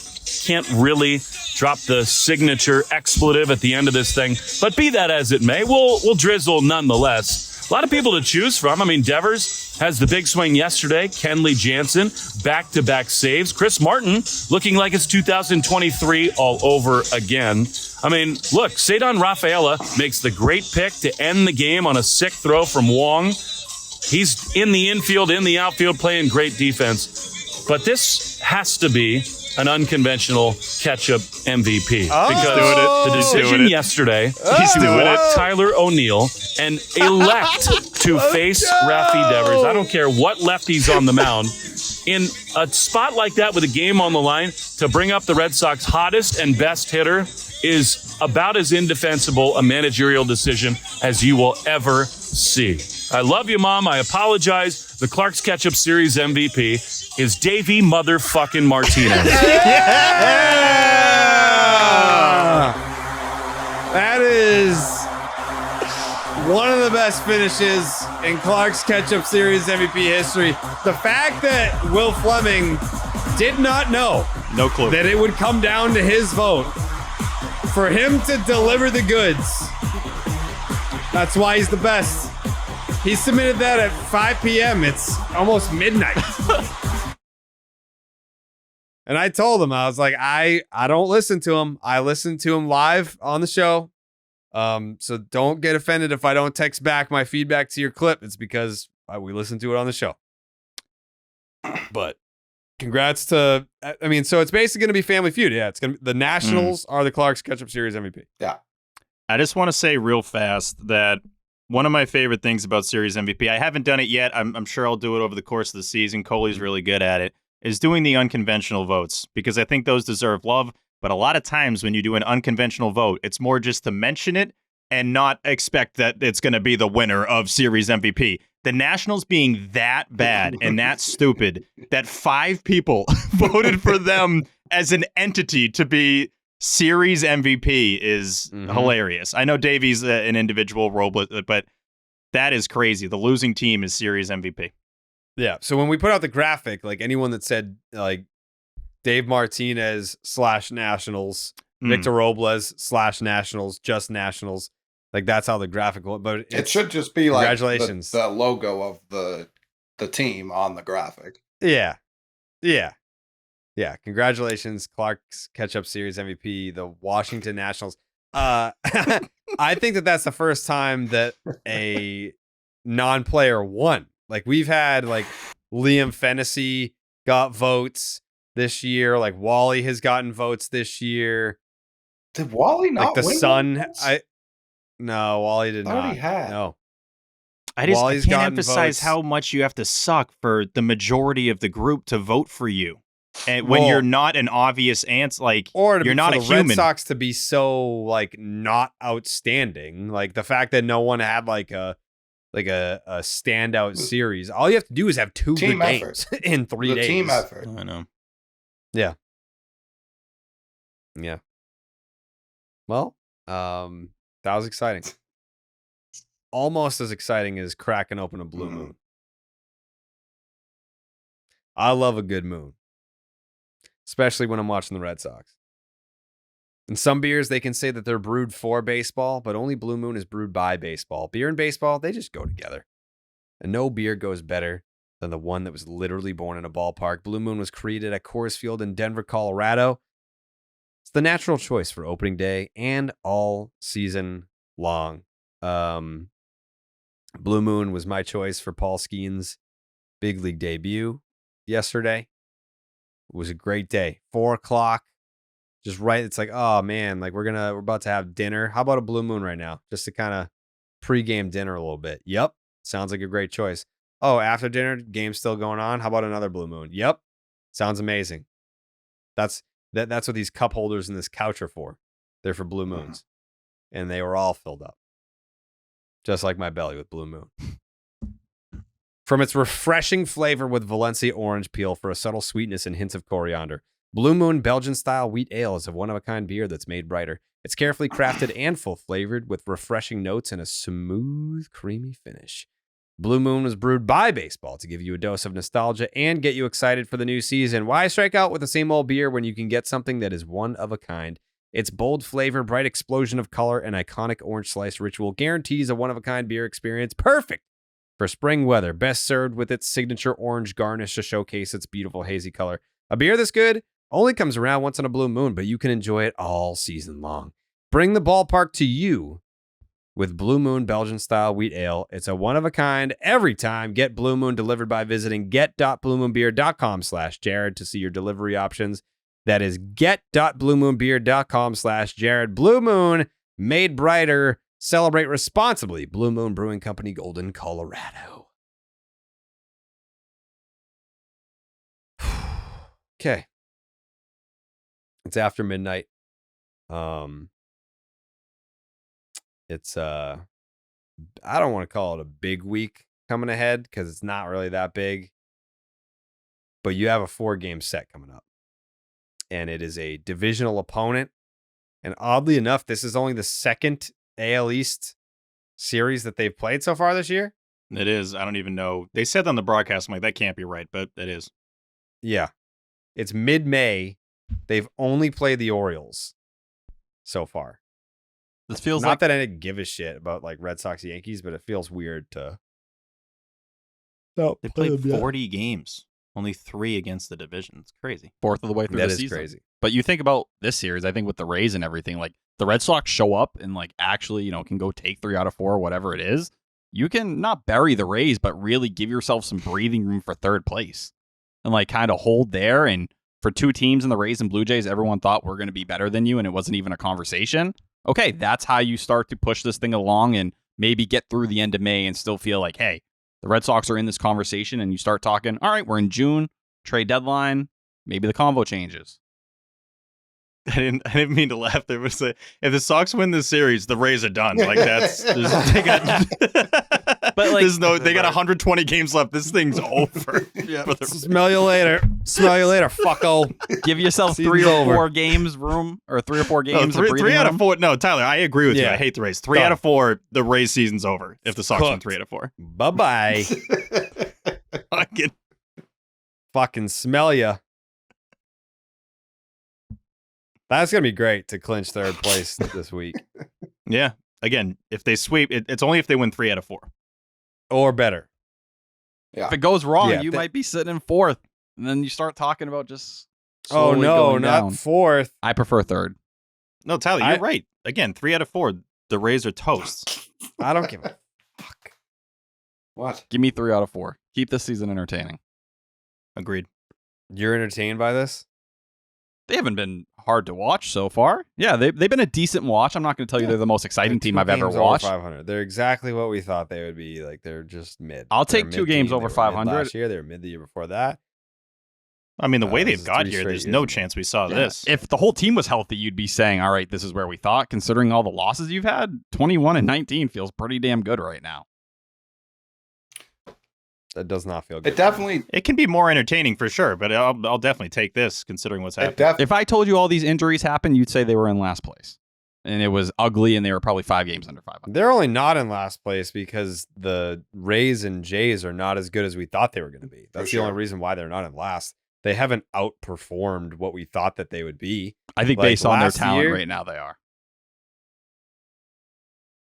Record-wise, if you told me in mid-May they would be 2 games over 500, I'd be like, yeah, okay. Yeah, that sounds about right. But they haven't outperformed record-wise my expectations for them. The only reason why they're in 3rd place is because the Rays have underperformed. People thought that this is like a playoff team. They have a negative 32 run differential. They're under 500. And the Jays are an abomination. Like, the Jays are supposed to be way better than what they've been. Like, you're not in last place because they're bad and they were supposed to be good. Yeah, the Rays are a game under 500. If they have a good series against you, they're going to be sitting right there. It's mediocre. It's a compliment to the division because obviously last year everyone was looking up like, oh, when was the last time that all 5 teams in a division finished with a 500 record or better? Like it's like, the Red Sox are in last, but they're not really a last place team. They're more of a third place team. Like they would be in third place and all these other divisions. And it's like, all right, well, now the AL East is like those other divisions. That's why they're in third. Of course, you're right around 500. You stay in this conversation, you'll illusion.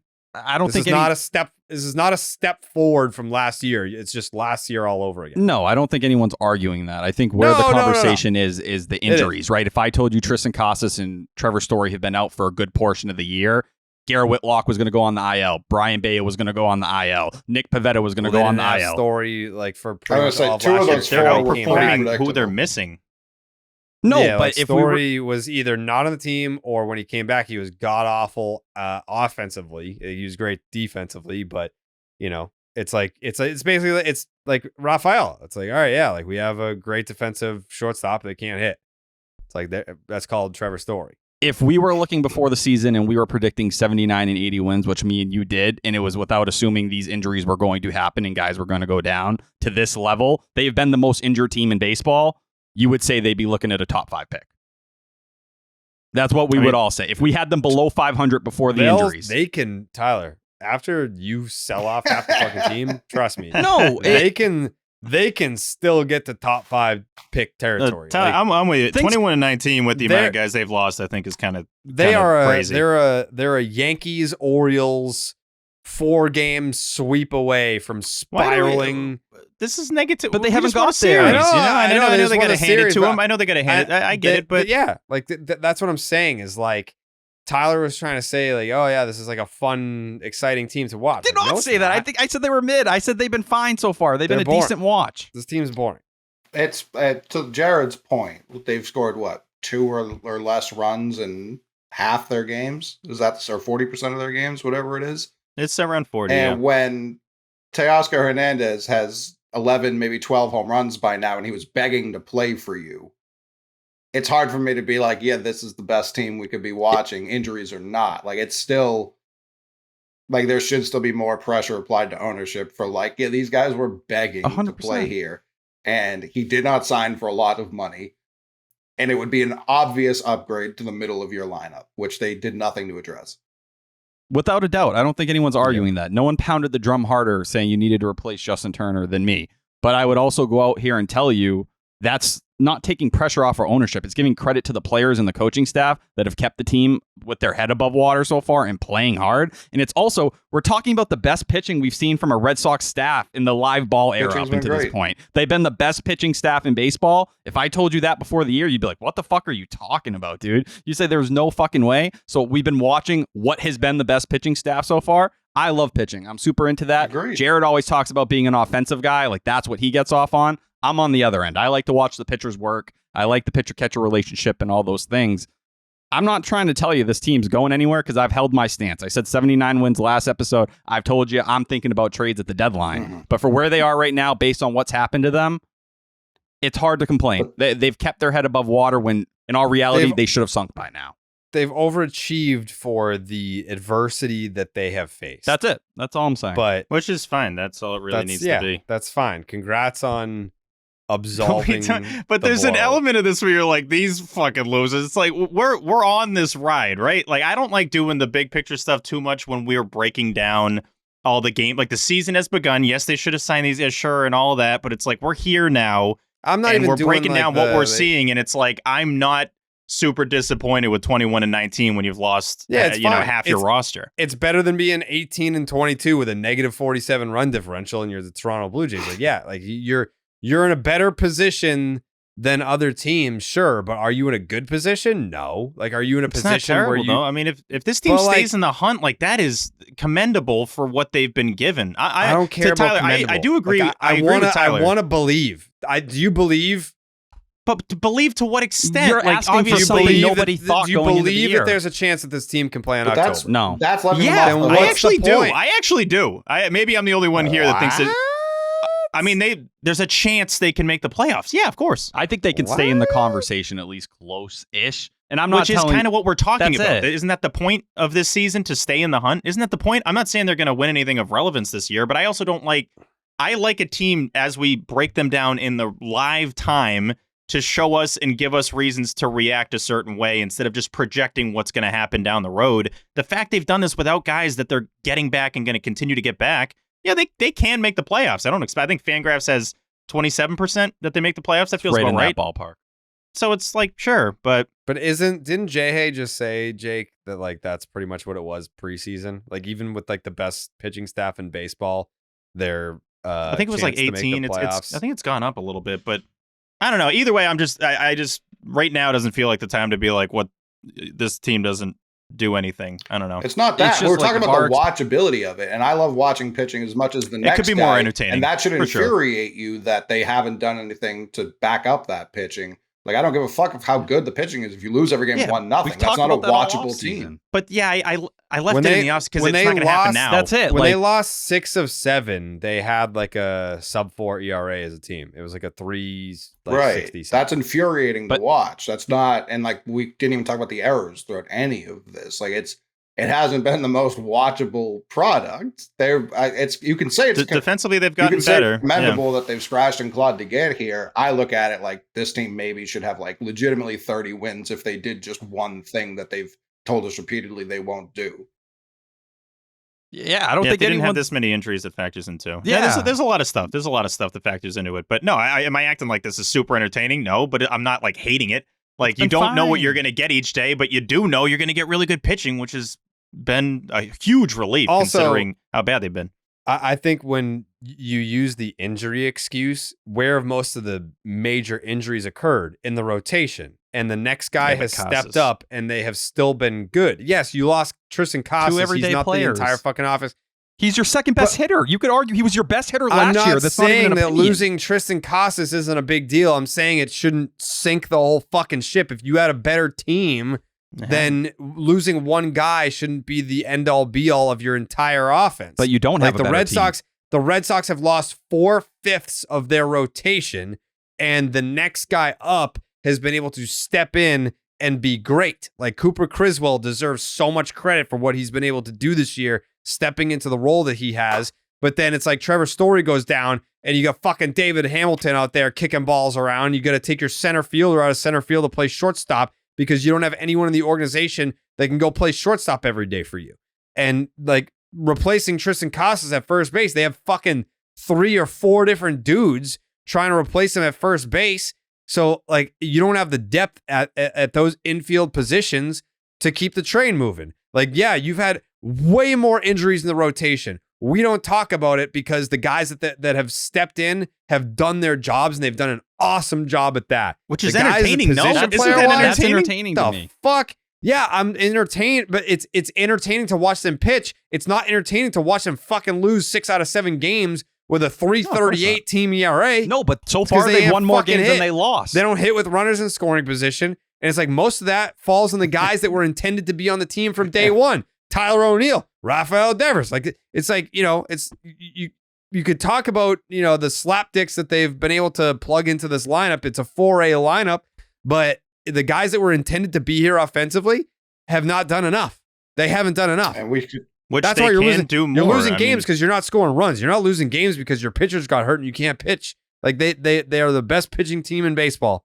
They're not fucking scoring enough runs. We just gave series MVP to the opposing team for fucking up so much that we were able to win. Oh no, of course, correct. And we're talking about the season. I'm just saying, like getting to this point right now, they've been under 500 for one day all season. Like but just hovering around 500. Like kind of all they have to do. Under 500, hovering around 500 is the same to me. It's fucking boring. It's uninspiring. But it doesn't give you any illusion of like, man, something special could happen this year. You never know. Like, no, everyone counted us out. No one believed in us. It's like, no, everyone that didn't believe in you is 100% correct.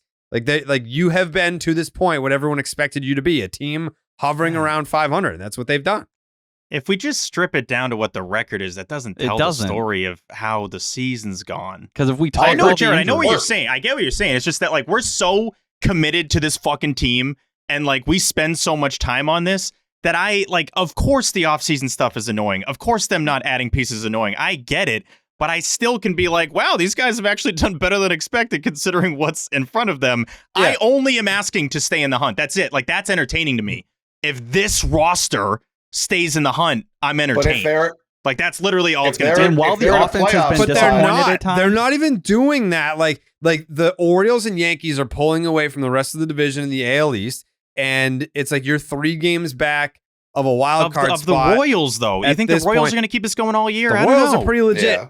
The Royals are legit. But You look if at the run Royals can be differential, legit, like that's the Sox legit. can't hang like that They with can the hang. pitching they've had. They can hang. I'm not saying they can't hang, but like so going from the abomination that 2020 was to 2021, where it's like, all right, let's wash our hands clean of 2020 and see what we got here in 2021.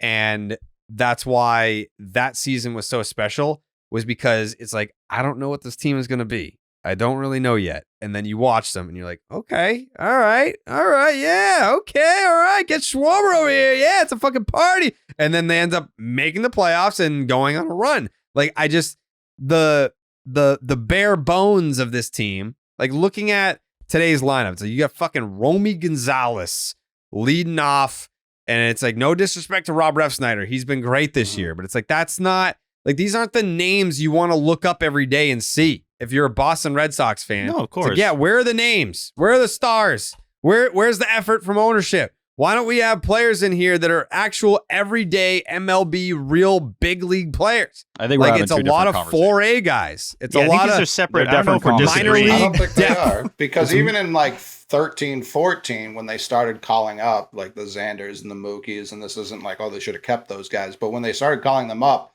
we knew they were at least going to be here for a period of time. The guys Jared's talking about are not. Like, they're not parts of the future. They're not. You can't look. I mean, But Rafael you is have a a big ton part of of that. other guys. Jaron Duran, William Abreu, Cutter Crawford, Tanner Houck, Garrett Whitlock, Connor Wong, Brian I'm Bale. talking position players. No, but in general, we're You- talking about the team. every If we're player that talking you just said watchability. that what you're excited about are pitchers. I just I'm gave not you talking about Jaron pitching. Duran and William Abreu. One Tristan guy, Casas is going to be back Grissom, in June. And Vaughn Duran's Grissom's on the team. trying He's going to be here moving enter forward. the war as we speak. So, like, is he going to be here? Yeah, He's performing. he's performing, but he wants to perform in Iraq. I know, it is concerning. Do you have any? So- Do you have any faith that if they do hover around this playoff picture, that they'll add at the deadline? Nope. They're going to Well, deal. they've given you, obviously, yeah, that's a That separate well, that conversation. hurts the investment. That hurt, and again, like you said, we're watching all these games. That's not going to change, no matter how bad of a team they field. The team this year has not been a bad team; they've been a mediocre team. If they were to get better, if they were to go on a run up to the deadline, they probably still sell. Then again, we literally have nothing to base it off of because it's the first year. So who knows? Like, we've Oh, already Breslow. seen Breslow be a little bit more aggressive in terms of in-season upgrades and trying to fill holes instead of just running with internal options. But, like, at the end of the day, you have the pitching staff that's been the best in baseball. The offense right now, they're 11th in OPS and 15th in runs scored. You're going to get Tristan Casas back probably in mid-June. And who knows? Get to mid-June and have Tristan Casas to this lineup, and let's see what we're cooking. Let's see where Also, the the rotation's last thing I want to do in mid-May is make a generalization about what the whole season's going to be or how it's all going to go. We do so much, content and put so much effort into the Red Sox and have over the years that we know that each season is almost like feels like 5 seasons. There's like 5 different like versions of each season. So there's ability, there's opportunity for us to, change how we're viewing a certain team and for the team to evolve. Now, Coley, you're probably not wrong that they won't make any moves, but I want to at least get there first and kind of, evaluate how things are going before we're just going to write them off as not doing anything at that point. They'll make moves. It's going to be trading. T-Dog is going to be at the head of it. Yeah. I'm all for he's loading gonna- up, baby. Yeah. I have no problem against it. But if you can keep your head above water and compete with what's happened to you so far, and so far they've done that, I'll give them credit where it's due. Well, get your Red Sox tickets at game time.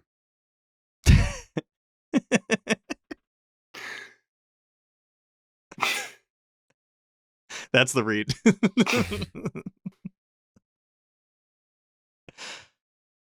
Game Time is an authorized ticket marketplace of Major League Baseball, which makes getting tickets faster and easier. Prices on the Game Time app actually go down the closer it gets to first pitch. With killer last-minute deals, all-in prices, views from your seat, and their lowest price guarantee, Game Time takes the guesswork out of buying MLB tickets. I won't be buying any MLB tickets anytime soon. I don't really enjoy watching my baseball team. But I did go to the Ashanti concert on Thursday. And let me tell you, that was worth the price of admission. Thank you to Game Time. Great seats. Excellent concert. Anyone have any questions for me? Was it fun? Yeah. Save up to 60% off buying last-minute tickets for sports, concerts, comedy theater, etc. They've got flash deals, so you can save even more with exclusive in-app deals on select seats ahead of the game or the event. They've got zone deals, and you can save even more when you choose that feature by selecting a section and you let Game Time choose the seats for you. All in pricing, toggling this feature shows the total upfront with no surprise fees at checkout. The seat views are great. It's a great feature that you can get a panoramic view from your seat in the app before you buy the tickets. And of course, the lowest price guarantee, or Game Time will credit you 110% of the difference. Game Time's ticket coverage makes sure that your purchase is covered with the most flexible customer service policy in the ticketing industry. Take the guesswork out of buying MLB tickets with Game Time. Download the Game Time ticket app. Create an account. Use the promo code SECTION10 for $20 off your first purchase. Terms apply. Again, create an account. What the fuck are you doing? You okay, Steve? You good, dude? I knocked my mic over. My bad. Are you good? Yeah, I accidentally knocked my mic over. My bad. Are you all right? I'm totally good. Where's Coley? He's done with us. Jesus. Coley left. He heard that. He's like, I've had enough. I got to get out. Terms apply. Again, create an account. Use the promo code SECTION10 to get $20 off. Download the Game Time app today. Last minute tickets, lowest price, guaranteed. And that's a fact. Literally guaranteed. Where'd Coley go? You think he had bad internet? He kept. I mean, for all the hoopla that you guys make about my internet, I haven't cut out once. You've been on a run lately. Pretty good a couple episodes. You've been really, really good. I'm just saying, dude. I'm just saying. Every time you do this, it immediately tanks the following episode. I'm just saying. My internet's been really good. And you guys haven't said anything, so that's why I had to say something, because no one else is going to say anything if I didn't say something first. It's been good. Proud of you. Thank you. Yeah. Yeah. I don't know whether to do Stop and Shop without Coley here. I don't know. We could do Breakdown by the time Coley arrives. All right. We're cooking. The Stop and Shop look ahead, brought to you by Stop and Shop. Head on down to Stop and Shop right now. Use the promo code SECTION10, and you will get 10 cents off each tangerine when you buy up to at least 5 pounds. I didn't want that. That guy will threaten me. That dude on Section 10 Reddit, he gets so mad if I fuck that up. At least 5 pounds of tangerines only at Stop and Shop, and use the promo code SECTION10. There was another Reddit thread in there being like, wait, I didn't realize that some of the companies were fake. What is he? They're all real. First of all, why would you, if you had a fake company, why would you give us money to promote your fake company if it wasn't a real company? Yeah. Clark's definitely gave us $2.5 billion to do this podcast. If Clark's Ketchup is fake, then how the fuck did I get this? Yeah, it's 100% real. He's holding up the logo. Fake companies don't have logos. No. See that?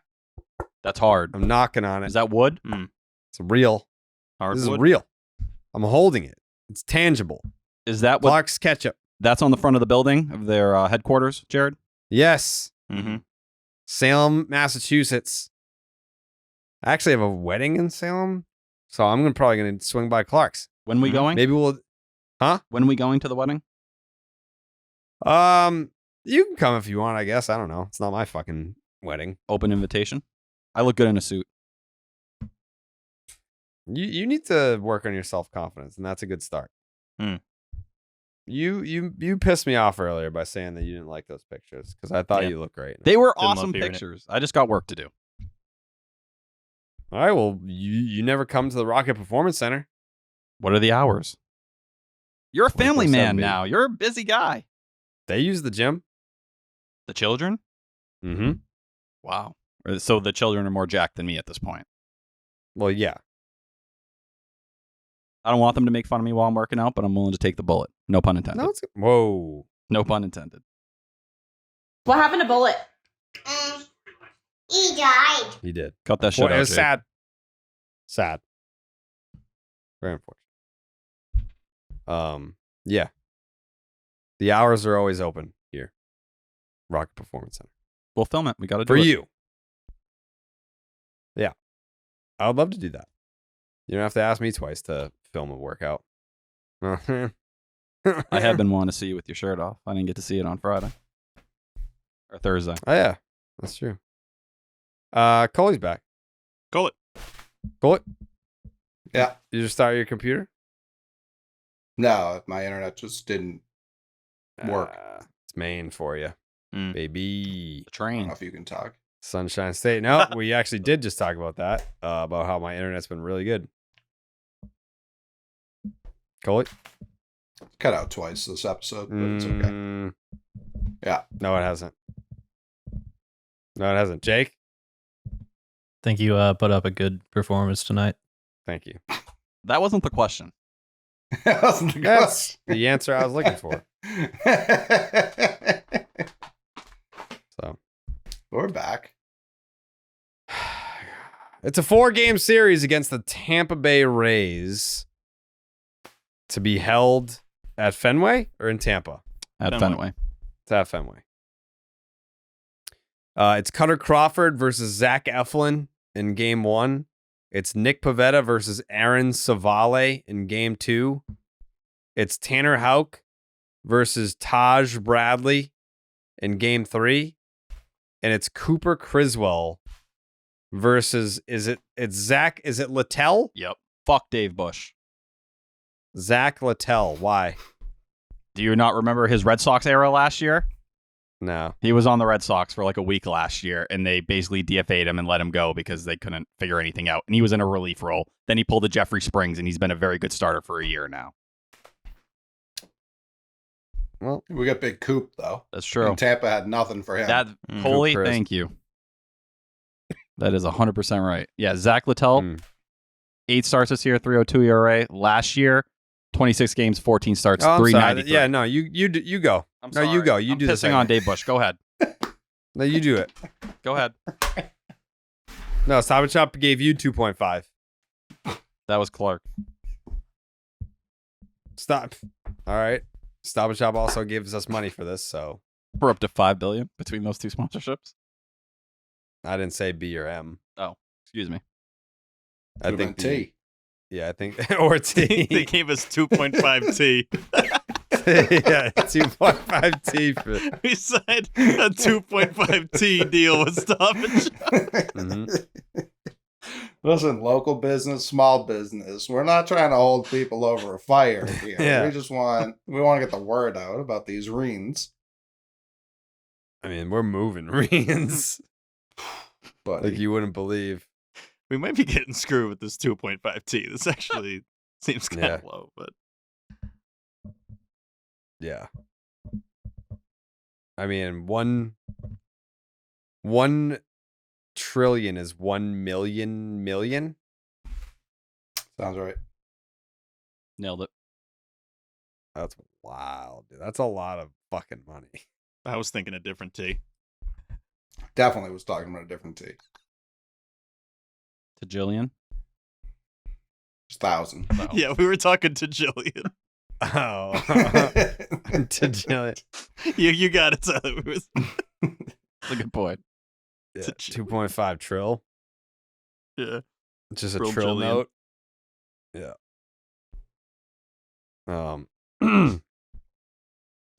Cutter Crawford, 2-1 with a 1.75 ERA, a 1.08 WHIP, and an 8.9 strikeouts per 9.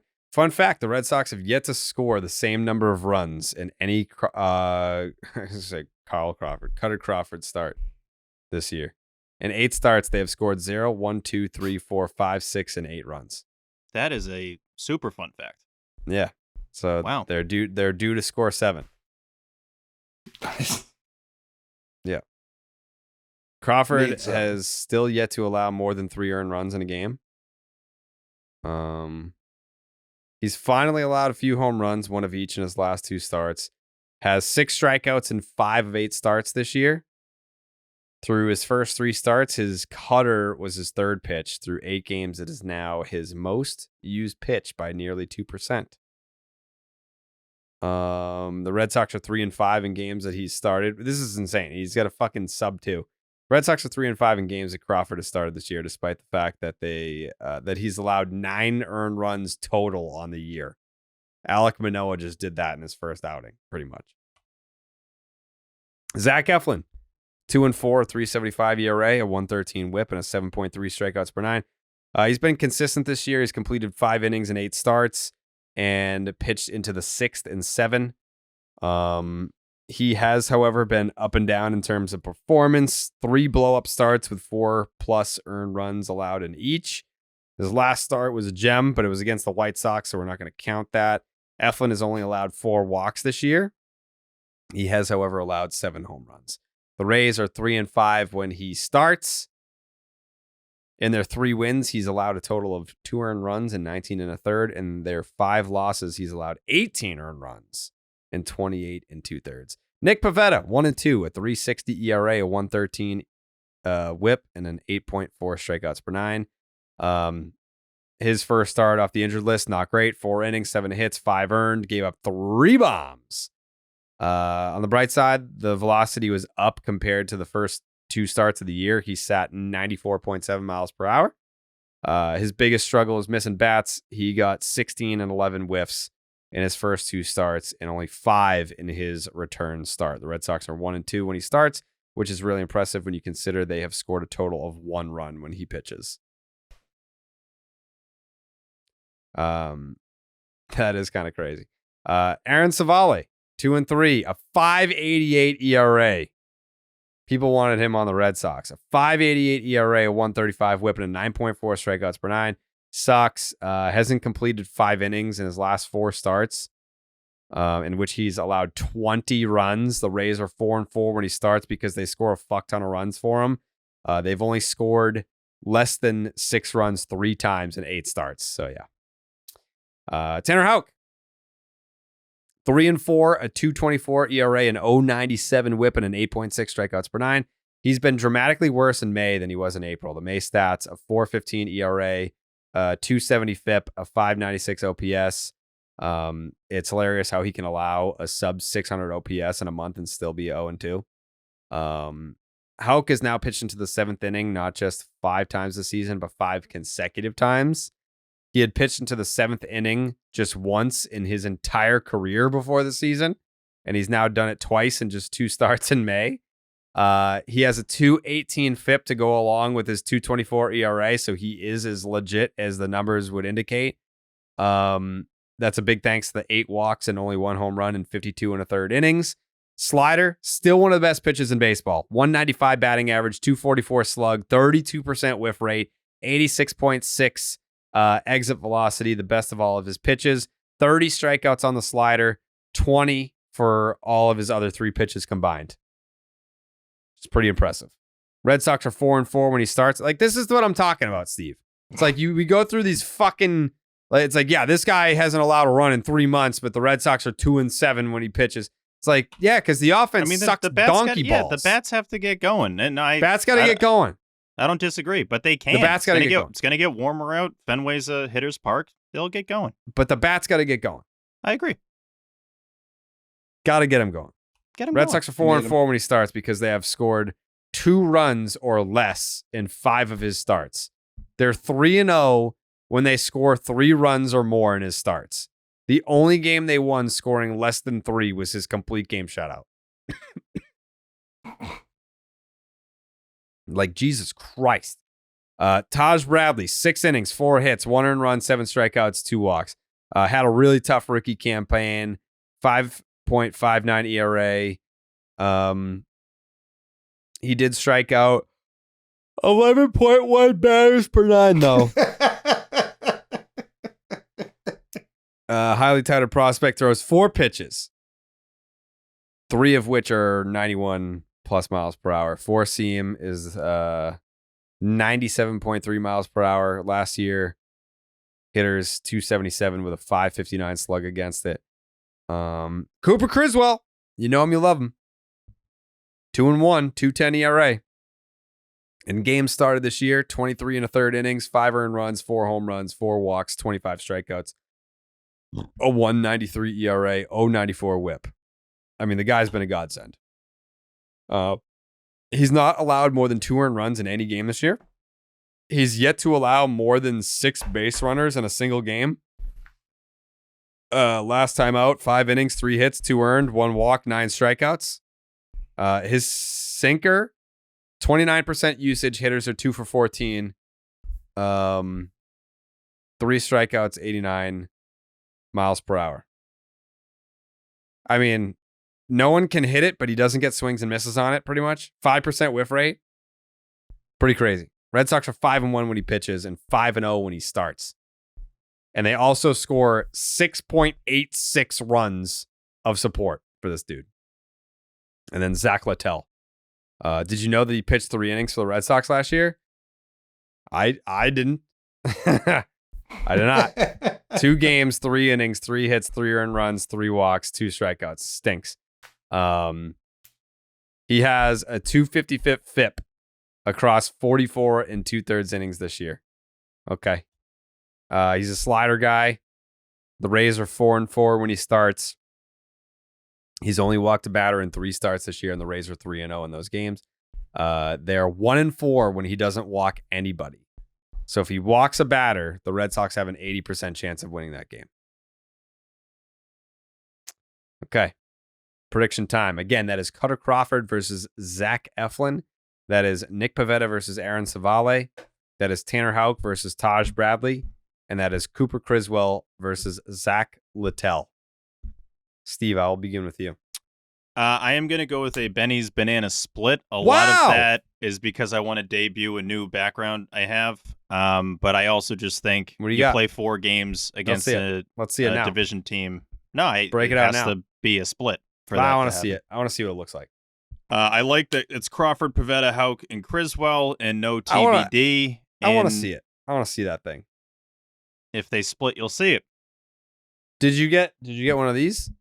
The one that I have? No, I got one coming. Eddie's Goat Milk. Woo! Oh, I did. I saw a little teaser on that. Shout out to Matt. Yeah, Matt's been crushing it, dude. But honestly, I don't even think I'm going to be right. I think what Tyler said earlier is highly probable that they will win 3 out of 4. What did that bitch say? And I think if and when they win 3 out of 4, we have to all agree the Rays season is done. It is officially over if that happens. Cooked. Again, I'm going to stick with the split. The Rays are 23rd in the majors in team ERA. Jared, maybe they can get the bats going this series, and you can have a fun time watching the Boston Red Sox. Oh, yeah. I'd love if they scored more than 2 runs a game. That would be dope. Same. Dope, dude. I love that shit. T-Dog, what do you got for this series? I'm going to go 3 out of 4 for the Red Sox. Oh, so you're ending the Rays season. That's your prediction. I'm putting the nail in the coffin. The Rays haven't been good on the road. They've been a lot better at home so far this year. They're 6-9 on the road. So them coming to Fenway, hopefully you can kind of, keep that consistency going here for how they've struggled. Cutter Crawford, roughly 24 innings. He has a 3.75 ERA against the Rays. He can kind of show up that first game and make a statement because Zach Eflin, the Red Sox have not always been great against him. Nick Pivetta, second start after his first start and 1 rehab start. Hopefully we see a sharper version of him. Anything's possible when you start Tanner Houck, and then you have the Cooper Criswell revenge game. So I think the Red Sox have a chance to show up offensively here. They're in the bottom 10 for FIP right now, the Rays pitching-wise. It's really been the bats that have been carrying the team more than anything. So this should be an opportunity for them to wake up offensively. I'm still waiting for that first Vaughn Grissom homer. I think we're going to get it this series, and I think we also get a Garrett Cooper homer. That last part, I don't care. Let's watch it, baby. Yeah. Yeah, we're just predicting, wins and losses. I don't need your dumbass Garrett Cooper predictions. Better than those fucking Bobby Delbeck predictions, okay? Oh, I don't care. Suspend me. Please hit the button. I'm not gonna suspend you. It's too late. Yeah, I'm not going to suspend you, and it's almost 1:00 in the morning right now. What, Criswell's one hit away from passing Bobby Dalbec already? Bobby Dalbec played 22 games for the Red Sox this season. Criswell. Or, excuse me, Garrett Cooper. Yeah, I mean, Scott doesn't even know who's on the team. I mean, if you're going to talk shit, at least, like, know who's on the team and what positions they play. And, just if basic Criswell starts shit. raking, yeah, watch out. This guy's going to be in the MVP discussion if he starts hitting. Yeah. Like, Ohtani got a lot of money for Cooper Criswell to be just better at both things. Yeah. Cooper Criswell, man. Maybe the best signing of the offseason by any team. Yeah. Dollar for dollar, yeah. It's hard to beat. He probably is dollar for dollar. Yeah. He's right in that conversation. You also have team control over him after this year as well. Even though it was a 1-year deal. How many years? Yeah. That's the stupidest thing about professional baseball, like by far. Coley? Yeah, I mean, we've talked about how underwhelming this lineup is. There's no real reason other than cockeyed optimism to believe they're going to turn it around at any point, which is why I'm picking a split. This is a team they should take 3 out of 4, maybe even 4 out of 4 off of. I have no doubt the pitching's going to show up. I have plenty, like, we just got Patrick Corbin shoved it up our asshole. I'm very excited to watch Savale go like 8+ and just stymie this lineup for, I don't know, 110 pitches. Like, that's just how this season's kind of gone so far. So yeah, we'll be giving away banana splits next time we sit down. Wow. Jake, what do you got in this series? I got the Red Sox in a sweep and Cooper Criswell hitting 6 home runs. Yeah. Coops unite, baby. I love 6. I mean, it's a 4-game series. A lot of games. He's got time to hit him. Yeah. Yeah. That's like, it's kind of like the Steve Pearce against the Yankees series in 2018. It's like, yeah. He basically hit 6. He had 4 games. There's a lot of time to hit him. Yeah, there's 4 games, dude. He had 1 3-home run game and then like spread the rest out. It's like 16 at bats. You don't even have to hit homers in half your at bats. Right. Yeah. You just got to go 40%. Yeah. And then you have to be a pitcher that's getting 4 at bats a game for a 4-game series. That's all. Yeah. I mean, there's definitely been people who've done this. 6 home runs in a 4-game series. No doubt. Mm-hmm. It probably happened this year. Mm-hmm. Shohei's probably done it. He's done it, yeah. Twice. Yeah. So, Coop Chris is next. For me, I'm rooting for Benny's banana splits just because I want to see the thing that Steve has that he won't fucking show me. I'm probably building this up too much now, but yeah, that's my fault, but I'm doing that on purpose. Okay. I just want to. I can't wait to be underwhelmed whenever I see whatever. You will be. Yep. Stupid. Yep. I can't say it's stupid. I don't know what it is because you won't show me. It's not going to be that surprising. Is it a banana? No. It's got to be something banana. Yeah. It's a banana. Is it a banana? Banana related at the minimum. We're spoiling the surprise. Yeah, please. it's got to be in the banana family. Yeah. Yeah. Banana adjacent at the bare minimum. Yeah. Yeah, that thing's definitely in the banana verse. Whatever you got hiding back there. Agree or disagree? Agree. Yeah. Mm-hmm. Mm-hmm. God Knew it. bless. Yeah.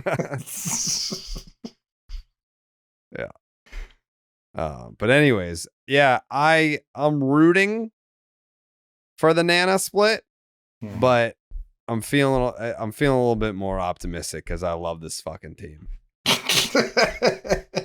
Compensating. I'm feeling like I love watching these guys play the game. That much is clear. When I tune in, when I flick on my TV at night, I'm like, man, I can't wait to settle in and watch the Sox. And that's because they play ball. They play good ball. They do play ball. You cannot say they don't. Mm-hmm. I got 3 out of 4. I got 3 out of 4 for the Sox. Done. Which means effectively the Tampa Bay Rays season has concluded. And it's now a 4-team race in the American League East. May 16th, eliminated. Done. Pack it up, dude. Kevin Cash. Go get your ass on a jet ski, you fat bitch. You're going to play 7 out of your, next 10 games against them? Because you have a series in between before you see them again? Oh. So you're going to be licking your chops playing a team that's already packed it in. Make them have to climb, baby. They're resting their starters for 25. And it's your own doing. How about a little weather look ahead, Steve? Weather look ahead is brought to you by Billy's Gummy Bears. You chew them with your mouth. Chew them with your mouth. Monday, 7:10 p.m. Eastern first pitch. You'll get used to hearing that. 63 degrees, partly cloudy, a 1% chance of rain. It's going to feel like 56 degrees by the end of the game. Tuesday, very important here, Jared. The Tristan Casas Yoga Bobblehead Giveaway night is Tuesday night. I want that. Yeah, they've been advertising this for feels like a year now almost. So the day has finally come. It's Tuesday. The first 7,500 fans in attendance get one of those. I might honestly go just to get that. And it's going to be the best weather. 71 degrees around first pitch, mostly cloudy, 5% chance of rain. Becomes a 22% chance of rain by the end of the game. Wednesday, these are all 7:10 p.m. first pitches. I really wish we'd get more afternoon getaway days. There haven't been a lot recently. I would like more of those. 53% chance of rain on Wednesday. Wednesday doesn't look good. Is rain in the afternoon. Are you calling it? No, I'm not calling it. I just think it's going to be a wet one at Fenway. It's just more rain in the afternoon, and then it's going to be occasional showers probably during the game. Ooh, so it's going to be a tough one to sit through if you're going on Wednesday. Wednesday is going to be pretty gross.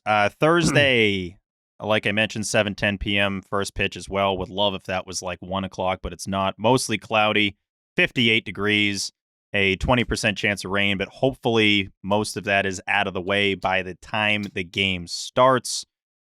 Looks like it's going to be very light rain during the game, maybe even not any rain during the game on Thursday. And that will do it for your weather look ahead, which is brought to you. What? On Thursday, did you just say maybe it'll rain, maybe it won't? No, I'm saying most of it should be gone in the afternoon before the game starts. But not all of it. There's a chance that there's still a little bit during the game, but hopefully not. It should be gone. What kind of chance? Jared. Listen, if I'm going to the fucking game, these are questions that I need answers to. You say, there's a chance of rain. usually a weatherman would be I said 20% chance of rain. At the start of the game, in the middle of the game, at the start of the game. Yeah, start of the game. There you go. Start of the game. Correct. That will do it for your weather look ahead. Well, Jared, I'm going to kill you. Listen. If you're gonna do the weather, you have to be open for questions after. I don't think so. I think I should be able to just do the weather, Steve, give the people the info. You remember and then watching Kevin Lemanowitz? He would give the weather. Yeah, and then they always critique him from the main desk. Debate. And it was his favorite thing to do. Listen, Steve. No. Listen. No. I'm just saying that I'm all right. Thing. You're the fucking weather guy, okay? Yeah, exactly. I'm the fucking voice of the fan. So I'm trying to get answers for people. I give them. Yeah, but you don't. I said 20% chance of rain. Yeah, but I need you to be more specific next time. Okay, great. That'll do it for the weather look ahead, which is brought to you by Billy's Gummy Bears. Chew them with your mouth. Jared, back over to you, Jared. Back over to you. It's 1 a.m, please. What do you have to do tomorrow? Jake has to edit after. I'm looking out for my guy. Yeah, all right. That's fair. It's for Jake. It's true. Yeah. Well, I'm just saying I gotta get the right weather information for the fans. Yep. Thursday. On Thursday. Yeah. What can change before Thursday? Yeah, exactly. Okay. Right. So correct. We'll hop on the emergency pod. If there's any severe weather in the area, we'll do a quick clean 40 on the weather. That's what tonight was supposed to be, right? They all are. We got in there. How long have we been going for, Jake? 2:48. Are you serious? Yeah. This is almost 3 hours. Mm-hmm. The fuck did we talk about? They barely play baseball.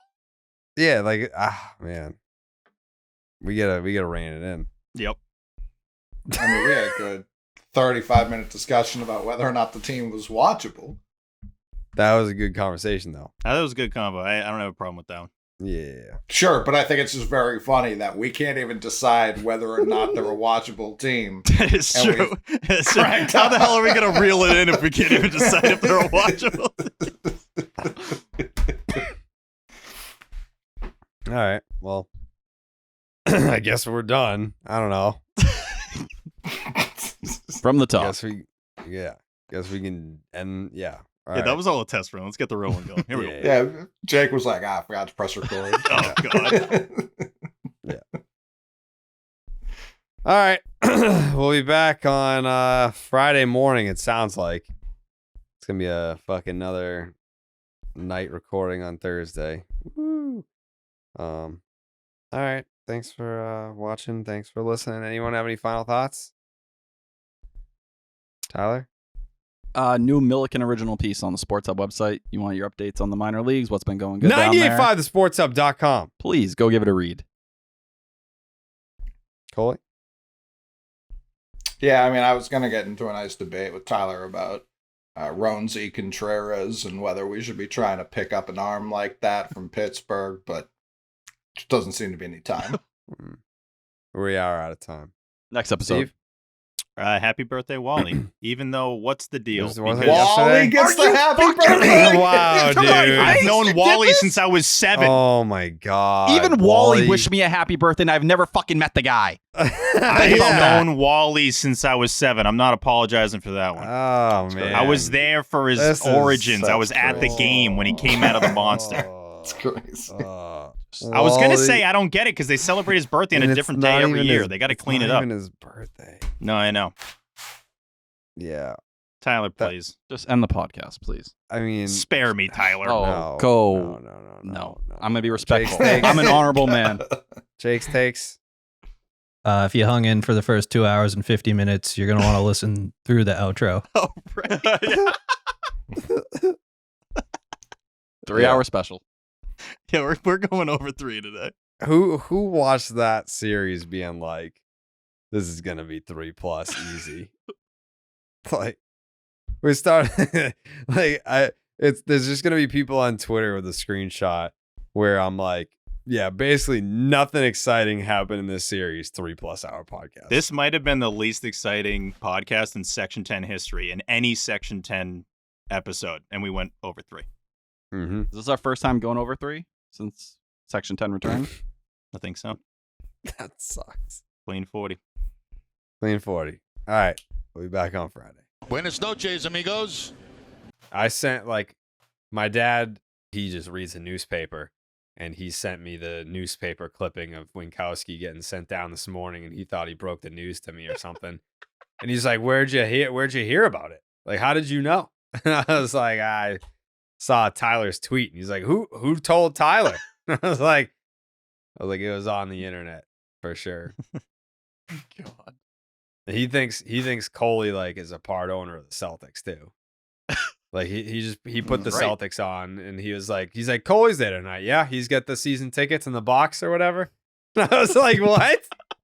He's like, yeah. He's like, that Coley, man. He's got that hookup. Jared took me to a game exactly one time, and since that time, Pat's just like that fucking guy. Yeah, I remember him on that 08 team. Yeah, 2022. When did they lose to Golden State? 22. Yeah. Yep. Yeah, I took him to the finals, and I got us a suite. And I didn't say where at. He's just like, "Oh man, tell Coley I said thanks." There's no way you could have got the tickets. Yeah. He's like, "Oh man, Coley got that hookup for real." Coley's just doing nothing over here. Let that man know. Yeah, I appreciate it. Yeah. Yeah, Coley could be here tonight, but I'm here because of his selflessness. It's just like having Cheerios on the couch. Like, thank that man. Coley could be watching Steph Curry win another ring, but instead he's at home so that I could be here.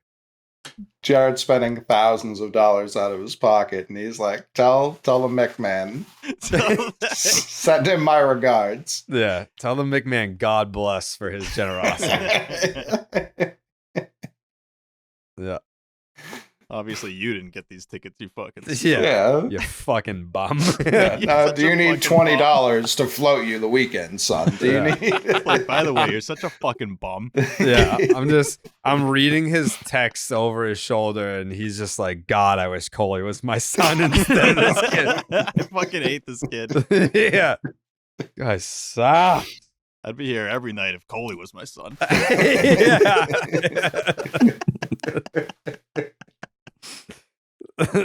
Fucking love this place, and I hate this guy I'm with. Yeah. It's kind of the trade-off. This guy sucks. It's like, man. Fuck. Like, oh, cool, another Red Sox game. Ooh. Yeah. Get me in the suite for the finals with the Celtics. Like Coley's pulling off.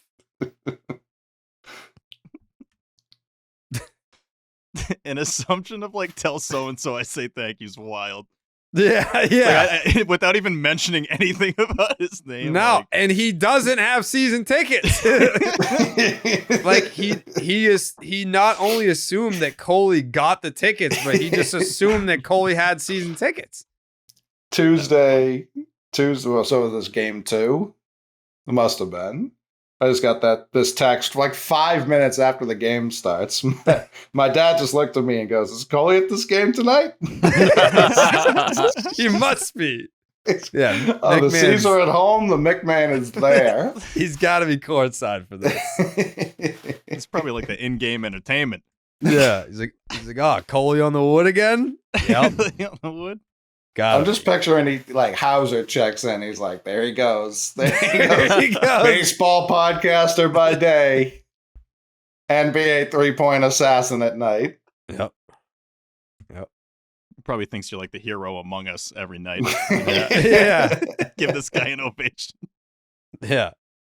He probably tells all his friends, like, yeah, so one of my best friends plays for the Celtics. And, he gives me tickets. Yeah. It goes from like, maybe he's got tickets. He's on the Celtics. Yeah. Gives my loser ass son tickets, and then he takes me. Yeah, this fucking bum ass kid I got. Yeah. Does nothing for me, but just brings me to a game from someone else's tickets. Right. Yeah. Yeah. We sit in the friends and family suite, which is sweet. Yeah. Yippee-doo. You just download the tickets that were sent to you. Like, ooh. Yeah. Mm-hmm. Fucking awful. I hate this kid. Well, I couldn't have been Coley. Coley was my kid. Yeah.